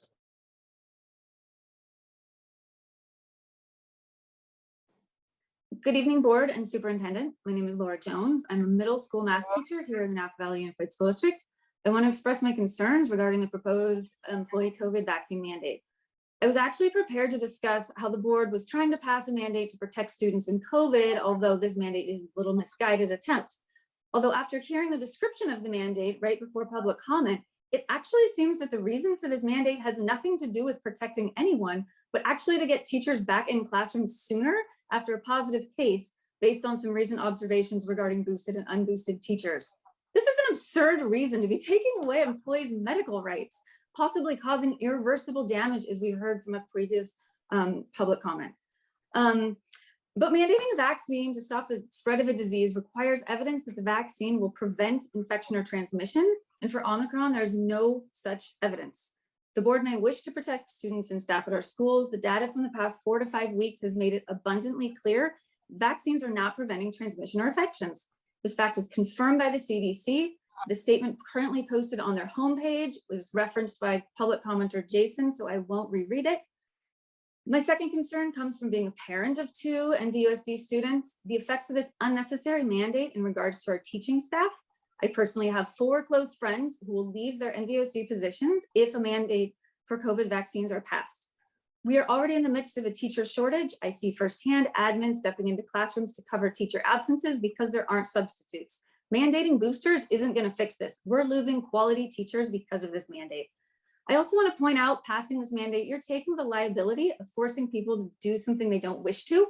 As currently written, this mandate is not aligned with a single federal, state, or local regulation. Federal mandates were found unconstitutional. The states won't go into effect, and it will be in student age groups taught chunks when the full vaccines given approval, and booster shots are not included in the state requirements proposed. Overall. Thank you for your comment. Next speaker, please. Next speaker is Michael. Go ahead, please.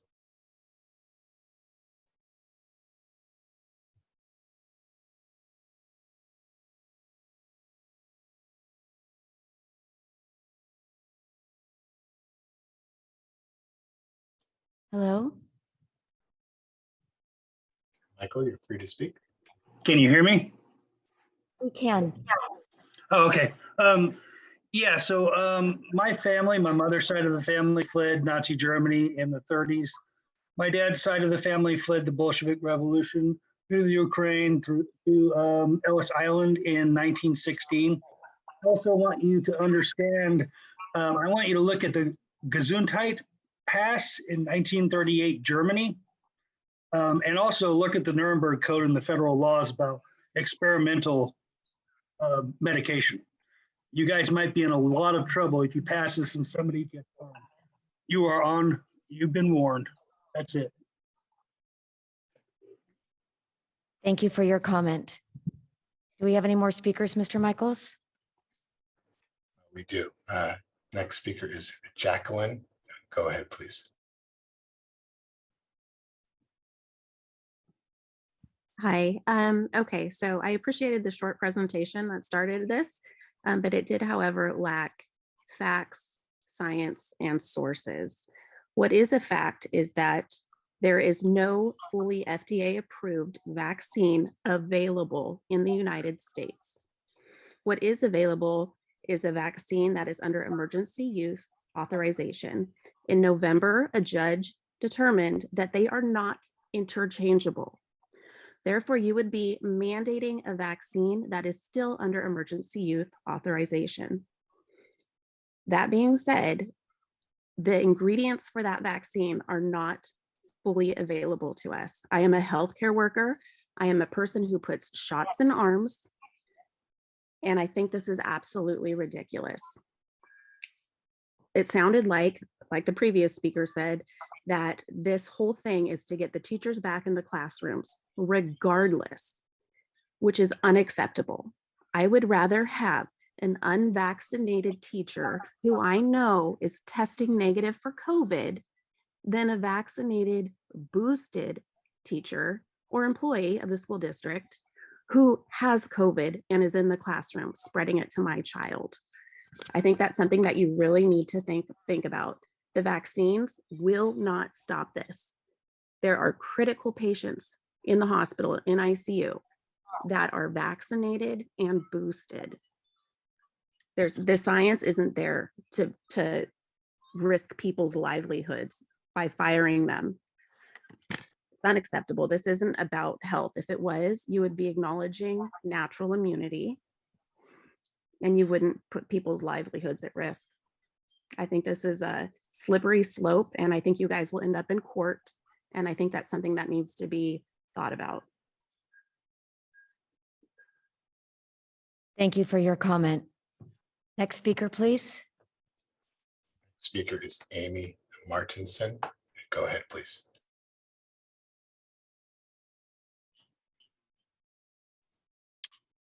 Good evening. Can you hear me? We can. So the board policy states that the purpose of the injection requirement is to, quote, maintain a workplace that is free of recognized hazards, unquote. However, the injections themselves pose a hazard, especially for those who have already had COVID and recovered. These individuals are 2 to 4 times more likely to have an adverse reaction to the injections. The policy states its purpose is to, quote, safeguard the health and safety of employees, students, and their families. Yet unvaccinated employees have been working in schools for the past year and a half. Is the district staff now saying that the workplace has been unsafe for the past year and a half? In fact, the district has repeatedly stated how safe it has been in school since we have returned. Which is it? Since it is well established that these injections do not stop infection and transmission, they will not keep others safe. At best, with the earlier variants, such as the Alpha variant, they may have provided some benefit to the person taking the injection by reducing symptoms for up to 6 months. But research out of Canada and Denmark is showing that with Omicron, there is actually negative vaccine efficacy, meaning people are better off never having taken the injections at all, including the booster shots. We are always a little bit behind Europe, so we will likely see this trend here in the near future. The district should pass a resolution opposing the state mandate and support all of its employees, including those who choose to protect themselves from the virus by improving their overall health, boosting their natural immune system, and using safe and effective early treatments proven to work if infected. Rejecting the notion that Pfizer, a convicted felon, can genetically engineer an immune system that is better than the one with which we were born. Thank you. Thank you. Next speaker. Next speaker is Lindsay. Go ahead, please.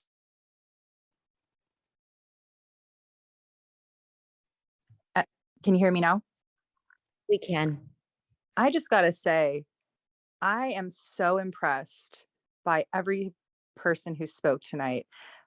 You guys have to understand that those of us who are doing our due diligence out here, we are researching like mad, and we're talking, and we look to other countries and other doctors and what's going on in other states, and we follow the actual science. We read the Constitution and reread our Constitution, our Bill of Rights. We get more informed out here. If you can see it, it makes me feel like so proud of my community. I just have to say, I echo what every single person has said up here. You guys got to know you're put on notice. Litigation is happening not only just in your neck of the woods for the Brown Act violations that have been going on, but all over this state, and we're winning. Violations of our constitutional rights, you can't do it. The federal mandate was just knocked down. You literally said in your agenda proposal for this motion that you were following federal laws. And the example, that's not the example. The CDC is saying things that you're not even saying. You're not echoing anything except for fear. And we're getting smarter, and things are changing, as they always will. So we ask you guys to open your minds a little bit, open your hearts, and look at these children can't have their teachers taken away from them. They can't. They're so stressed, and just open your minds, open your hearts, turn off CNN, start paying attention. Read The Real Fauci book by RFK. It's fantastic. God bless you guys. Thank you for your comment. Next speaker, please. Yes, the final speaker is the initial, the letter K. Go ahead, please.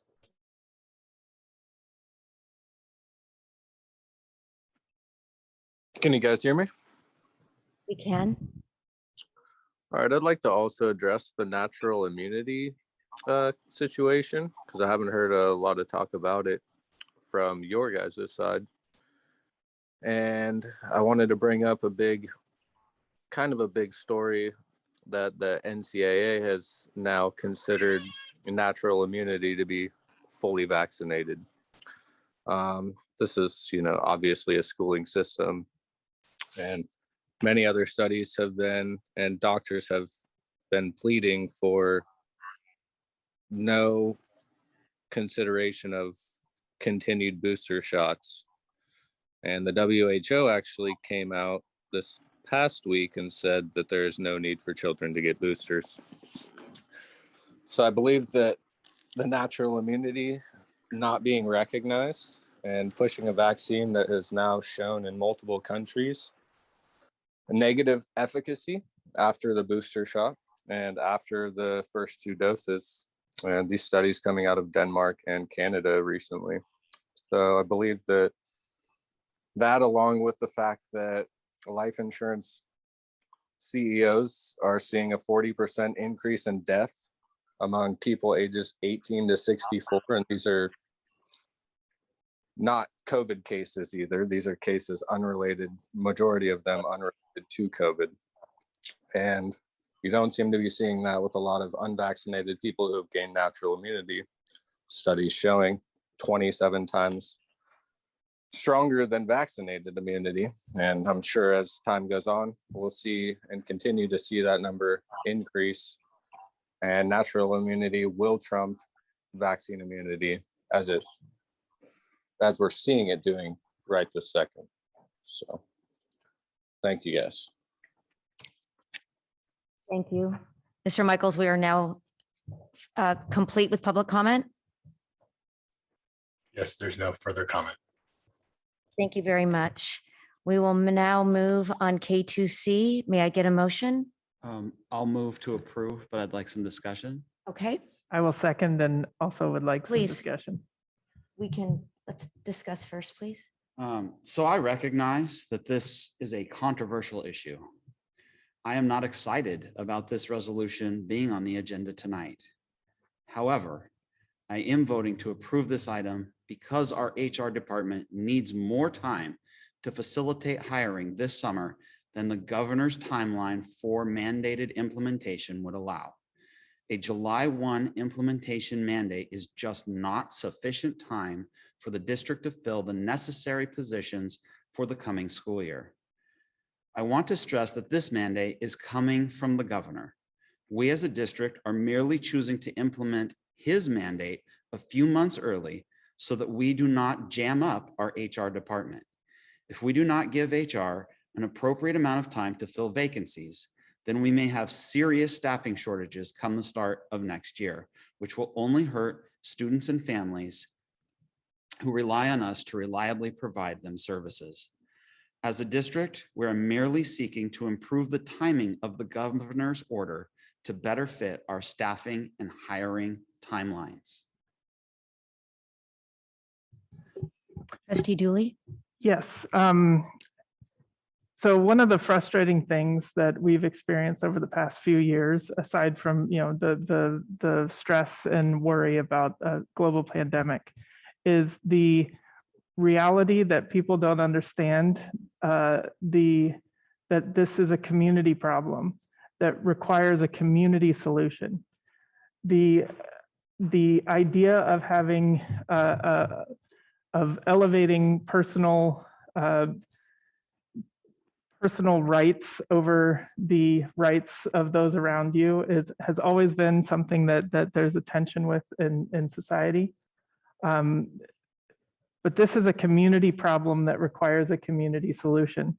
A vaccine is, vaccination as a policy is only effective if a critical mass of people are vaccinated. And what results from people not getting vaccinated and refusing to be vaccinated is a self-fulfilling prophecy. The vaccine will not be effective because people are refusing to get the vaccine. And then they are using the lack of effectiveness of the vaccine as a reason to not get vaccinated. It's a vicious cycle that we are seeing played out every day. We've now had additional deaths reported in Napa County from COVID. There were 2 this week that have been reported. Hundreds of cases are being reported. There's been well over 800,000 Americans who have died from COVID in 2 years. That is more than the number of people who have died from the flu in over 10 years, according to CDC statistics. So this is not something that is going away because we're getting natural immunity. Natural immunity is, again, a very insidious concept that hides a lot of death. The only way that you achieve natural immunity is surviving the disease. So if you don't survive the disease, you're not a part of that natural immunity. All this is to say, I support this resolution because this is a way that we as a community of educators can address a community problem with a community solution. Thank you, Trustee Dooley. Any other comments? Trustee Reiser?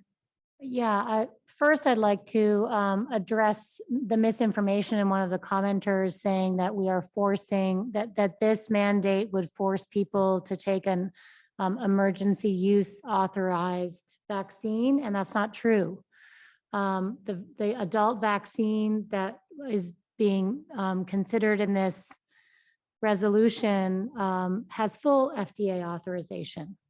So I think that's a really important distinction to make. And I will just say briefly that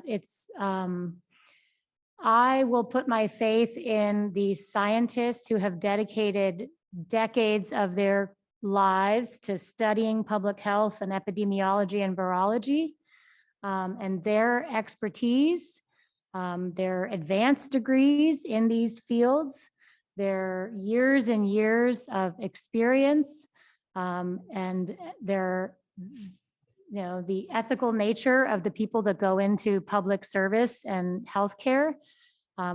I trust their expertise over the statements of people who do research on the internet. I understand there are a lot of videos on YouTube, but I really think in matters of life and death, it's critical that we go with the people that are highly educated in these fields. And then the other thing I'd like to say is, yes, it's true that unvaccinated people can get ill. I mean, that vaccinated people can get ill and die from COVID, but at least 85% of the deaths are unvaccinated people. And 85% or more of the people that are overwhelming our hospital system are unvaccinated. So I support this resolution because the public health experts, the doctors with advanced degrees in virology and epidemiology and public health who dedicate their careers to giving guidance are recommending this. And I'm pro-science. I believe in science. So I support this resolution. Trustee Chu? I do too. So I will disclose that I am a scientist. I have a master's in public health and I have a PhD in genetics. And I have been following the science, all of the primary sources from all of the medical journals, all the scientific journals. And we do have an FDA-approved COVID-19 vaccine. That is the Pfizer mRNA-based vaccine. And although this is the first time we are using it in a public health setting, these vaccines have been tested in other ways many years ago. So it may be new to the public, but it's really not new to science. That's number one. And number two, it's a little disheartening coming from science to hear a lot of people who talk about, well, why don't we follow the science, when a lot of my friends are doing the science and I'm hearing them. And my husband is a pediatrician, a diabetes doctor, no less. He had a patient die last week because of COVID. He was 9. This is a 9-year-old. My son is 10, very close in age. And I cannot stress enough that, we really need to try our very best to layer all the protections we can so that our students can get an education. I mean, I know that the death rate is very low for children, but I don't want my child to be one of those. I don't want your child to be one of those statistics, even if it is low. And so this is why I very much support this resolution. We need to make sure that if you can be vaccinated, please be vaccinated. If you can mask, please be masked. I would love it if every kid in our district got tested every week. My kids have been tested every week since the very beginning of the school year. When it wasn't being, offered by the district, I asked my doctor to have it done because I want to make sure that they're not going to bring it into the classroom, spread it. I don't want them to feel like they don't know whether they're going to infect anyone in the classroom or even their teacher, who's probably more susceptible than the kids. And we need to make sure that the teachers remain in the classroom. One teacher's out, up to 32 kids can have no instruction that day or for 5 days or however many days that they have to quarantine.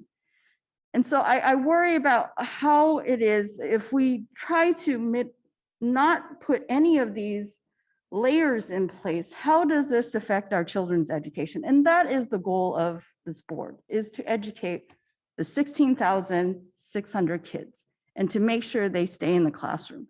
And so for all those reasons, I have to support this effort. Thank you, Trustee Chu. Well, I am really sorry to hear Dr. Martin Luther King Jr.'s words being used to support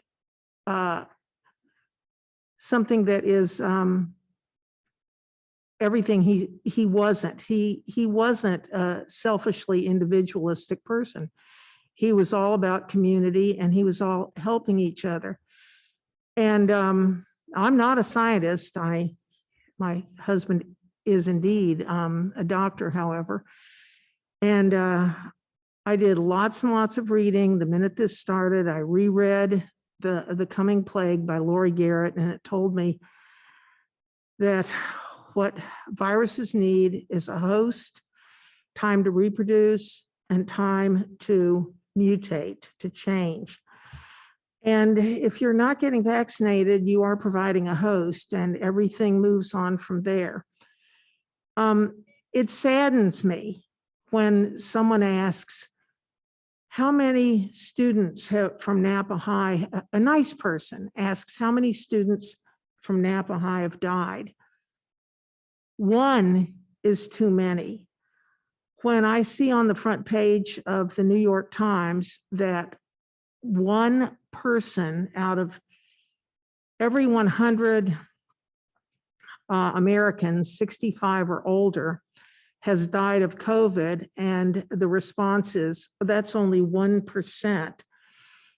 Well, I'm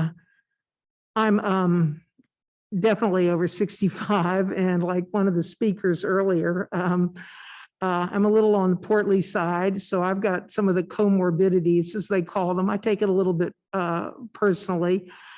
But to the person who's dead, it might as well be 100%. And I'm thinking of people who've been covered in the news. Their families are going on GoFundMe to pay for funerals. They have refused to get vaccinated. And they're all sorry at the end. We're in the business of educating children. I think a social problem that people are not thinking about is there are a lot of orphans in this country now. And because they've lost their parents, they've lost family members. So I really want this, to stop. Yet someone has said, oh, well, I heard someone say only 109 people have died in Napa County. Well, to their families, it's not an only. It's important. And I don't want us to be hard-hearted. I want us to like think about each other. I don't want to be cruel. This is not something, that I've thought about this a lot, and I wish people would get their vaccinations so we can stop this thing. I know that we live in this nice community, Napa County, but it's not a hermetically sealed environment. We have things spread around. This is airborne. I think we have to take care of each other. I think, Dr. King would like us to do that. And so I'm supporting this. And as I said, I am sorry it has come to this. Thank you, trustees, for all your thoughtful comments. May I please get a motion on K2C, the COVID vaccine requirement for district employees? We already have a motion and a second. That's okay. So now student board rep, Aye. all those in favor? Aye. Oppose, abstain, motion passes. K3A, agreement between Napa Valley Unified School District and Educational Consulting Services. So moved. First by trustee Gracia, Second. second by trustee Dooley, student board rep. Aye. We can do that. All those in favor? Aye. Oppose, abstain? Motion passes. Mr. Michaels, do I have any public comment on that item? There's no public comment for this item. Thank you. K3B, scholar system proposal. So moved. Second. First by trustee Gracia, second by trustee Water, student board rep. Aye. All those in favor? Aye. Oppose, abstain, motion passes. Mr. Michaels, do I have any public comment on this item? We do not have any public comment on this item. Thank you, sir. K3C, 2021 school accountability report cards published in 2021-22. I'll move this item, but I'd request some discussion. No problem. First by trustee Gracia, Second. second by trustee Dooley, student board rep. Aye. All those in favor? We usually discuss before. we Okay, vote. we're going to discuss beforehand. Do I have any public comment on this item before trustee Gracia discusses? We do not have any public comment on this item. Trustee Gracia, you have the floor. So I want to start by saying that I'm pleased to see that the SARCs have consistent facility data, which indicates that all of our facilities are in acceptable condition, with the vast majority of scores being in the good range and no scores being in the poor range, and only a very few scores being in the fair range. I'm pleased to see that there was no backsliding in these facility scores. Unfortunately, this is really the only data provided in these documents, as all other relevant data has been hijacked by the CDE or California Department of Education. I feel very uneasy about approving something that is incomplete with completion to be done later, with it never returning back to the board for our review. So I ask that these return to the board as an information item once all of the data has been incorporated and these reports have been completed. Anybody else? That's probably reasonable. That is reasonable. Yeah, trustee Gracia, we're happy to do that. So Assistant Superintendent Pat Andrew Jennings will note that. And as soon as we have the data from CDE, we will bring it back as an information. Right. And, excuse me, but I don't know. Did I miss something? Is there a reason Napa High School was left out of it? Was Napa High left out? Maybe my eyes are worse than I thought, but I don't see it. I don't see it either. It was on there. It is not on here. Your Well, eyes are I'm not always bad, sticking Cindy. up for old NHS.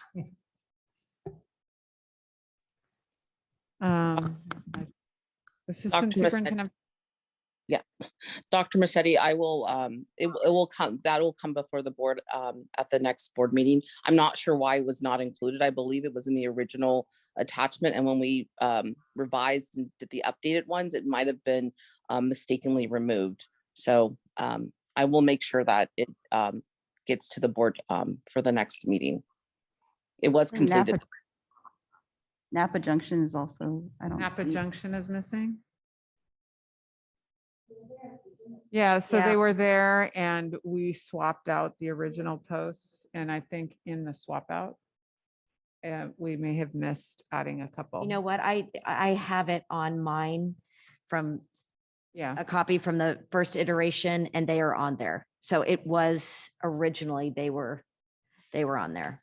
And Napa Junction as well, trustee Chu. Mhm. So let's just be cautious, given that it's what's on the public agenda right now.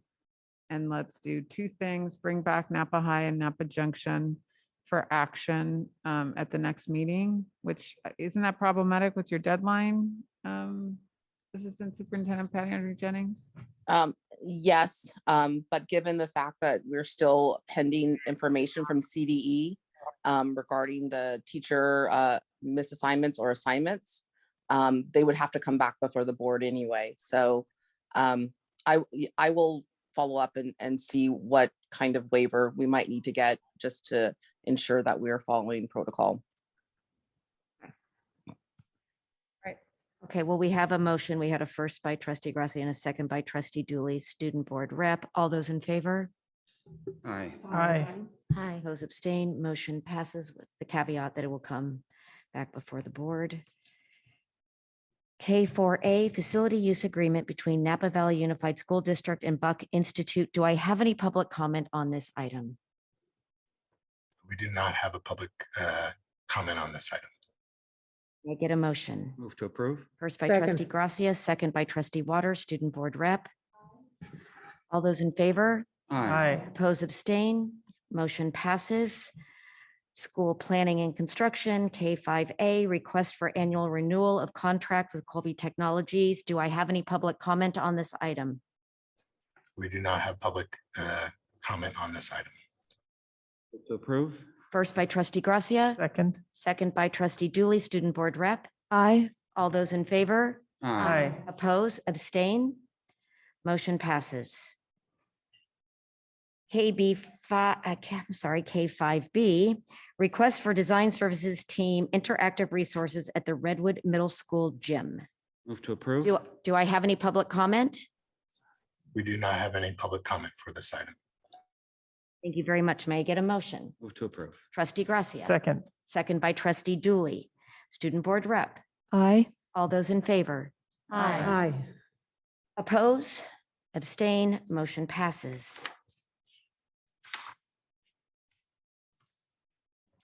We are now on informational items. Items under this section do not require board action. L1A is our enrollment report. Trustee Gracia, do you have a comment? We just continue to lose students, unfortunately, and that continues to be a problem for our budget. So it just continues to compound. Unfortunately, this seems to be the trend. Additional suggestions and comments from board members and superintendent? Future agenda items. And lastly, may I get a motion for adjournment? So moved. Second. First by trustee Gracia, second by trustee Waters, student board rep. Aye. All those in favor? Aye. Aye. And good evening.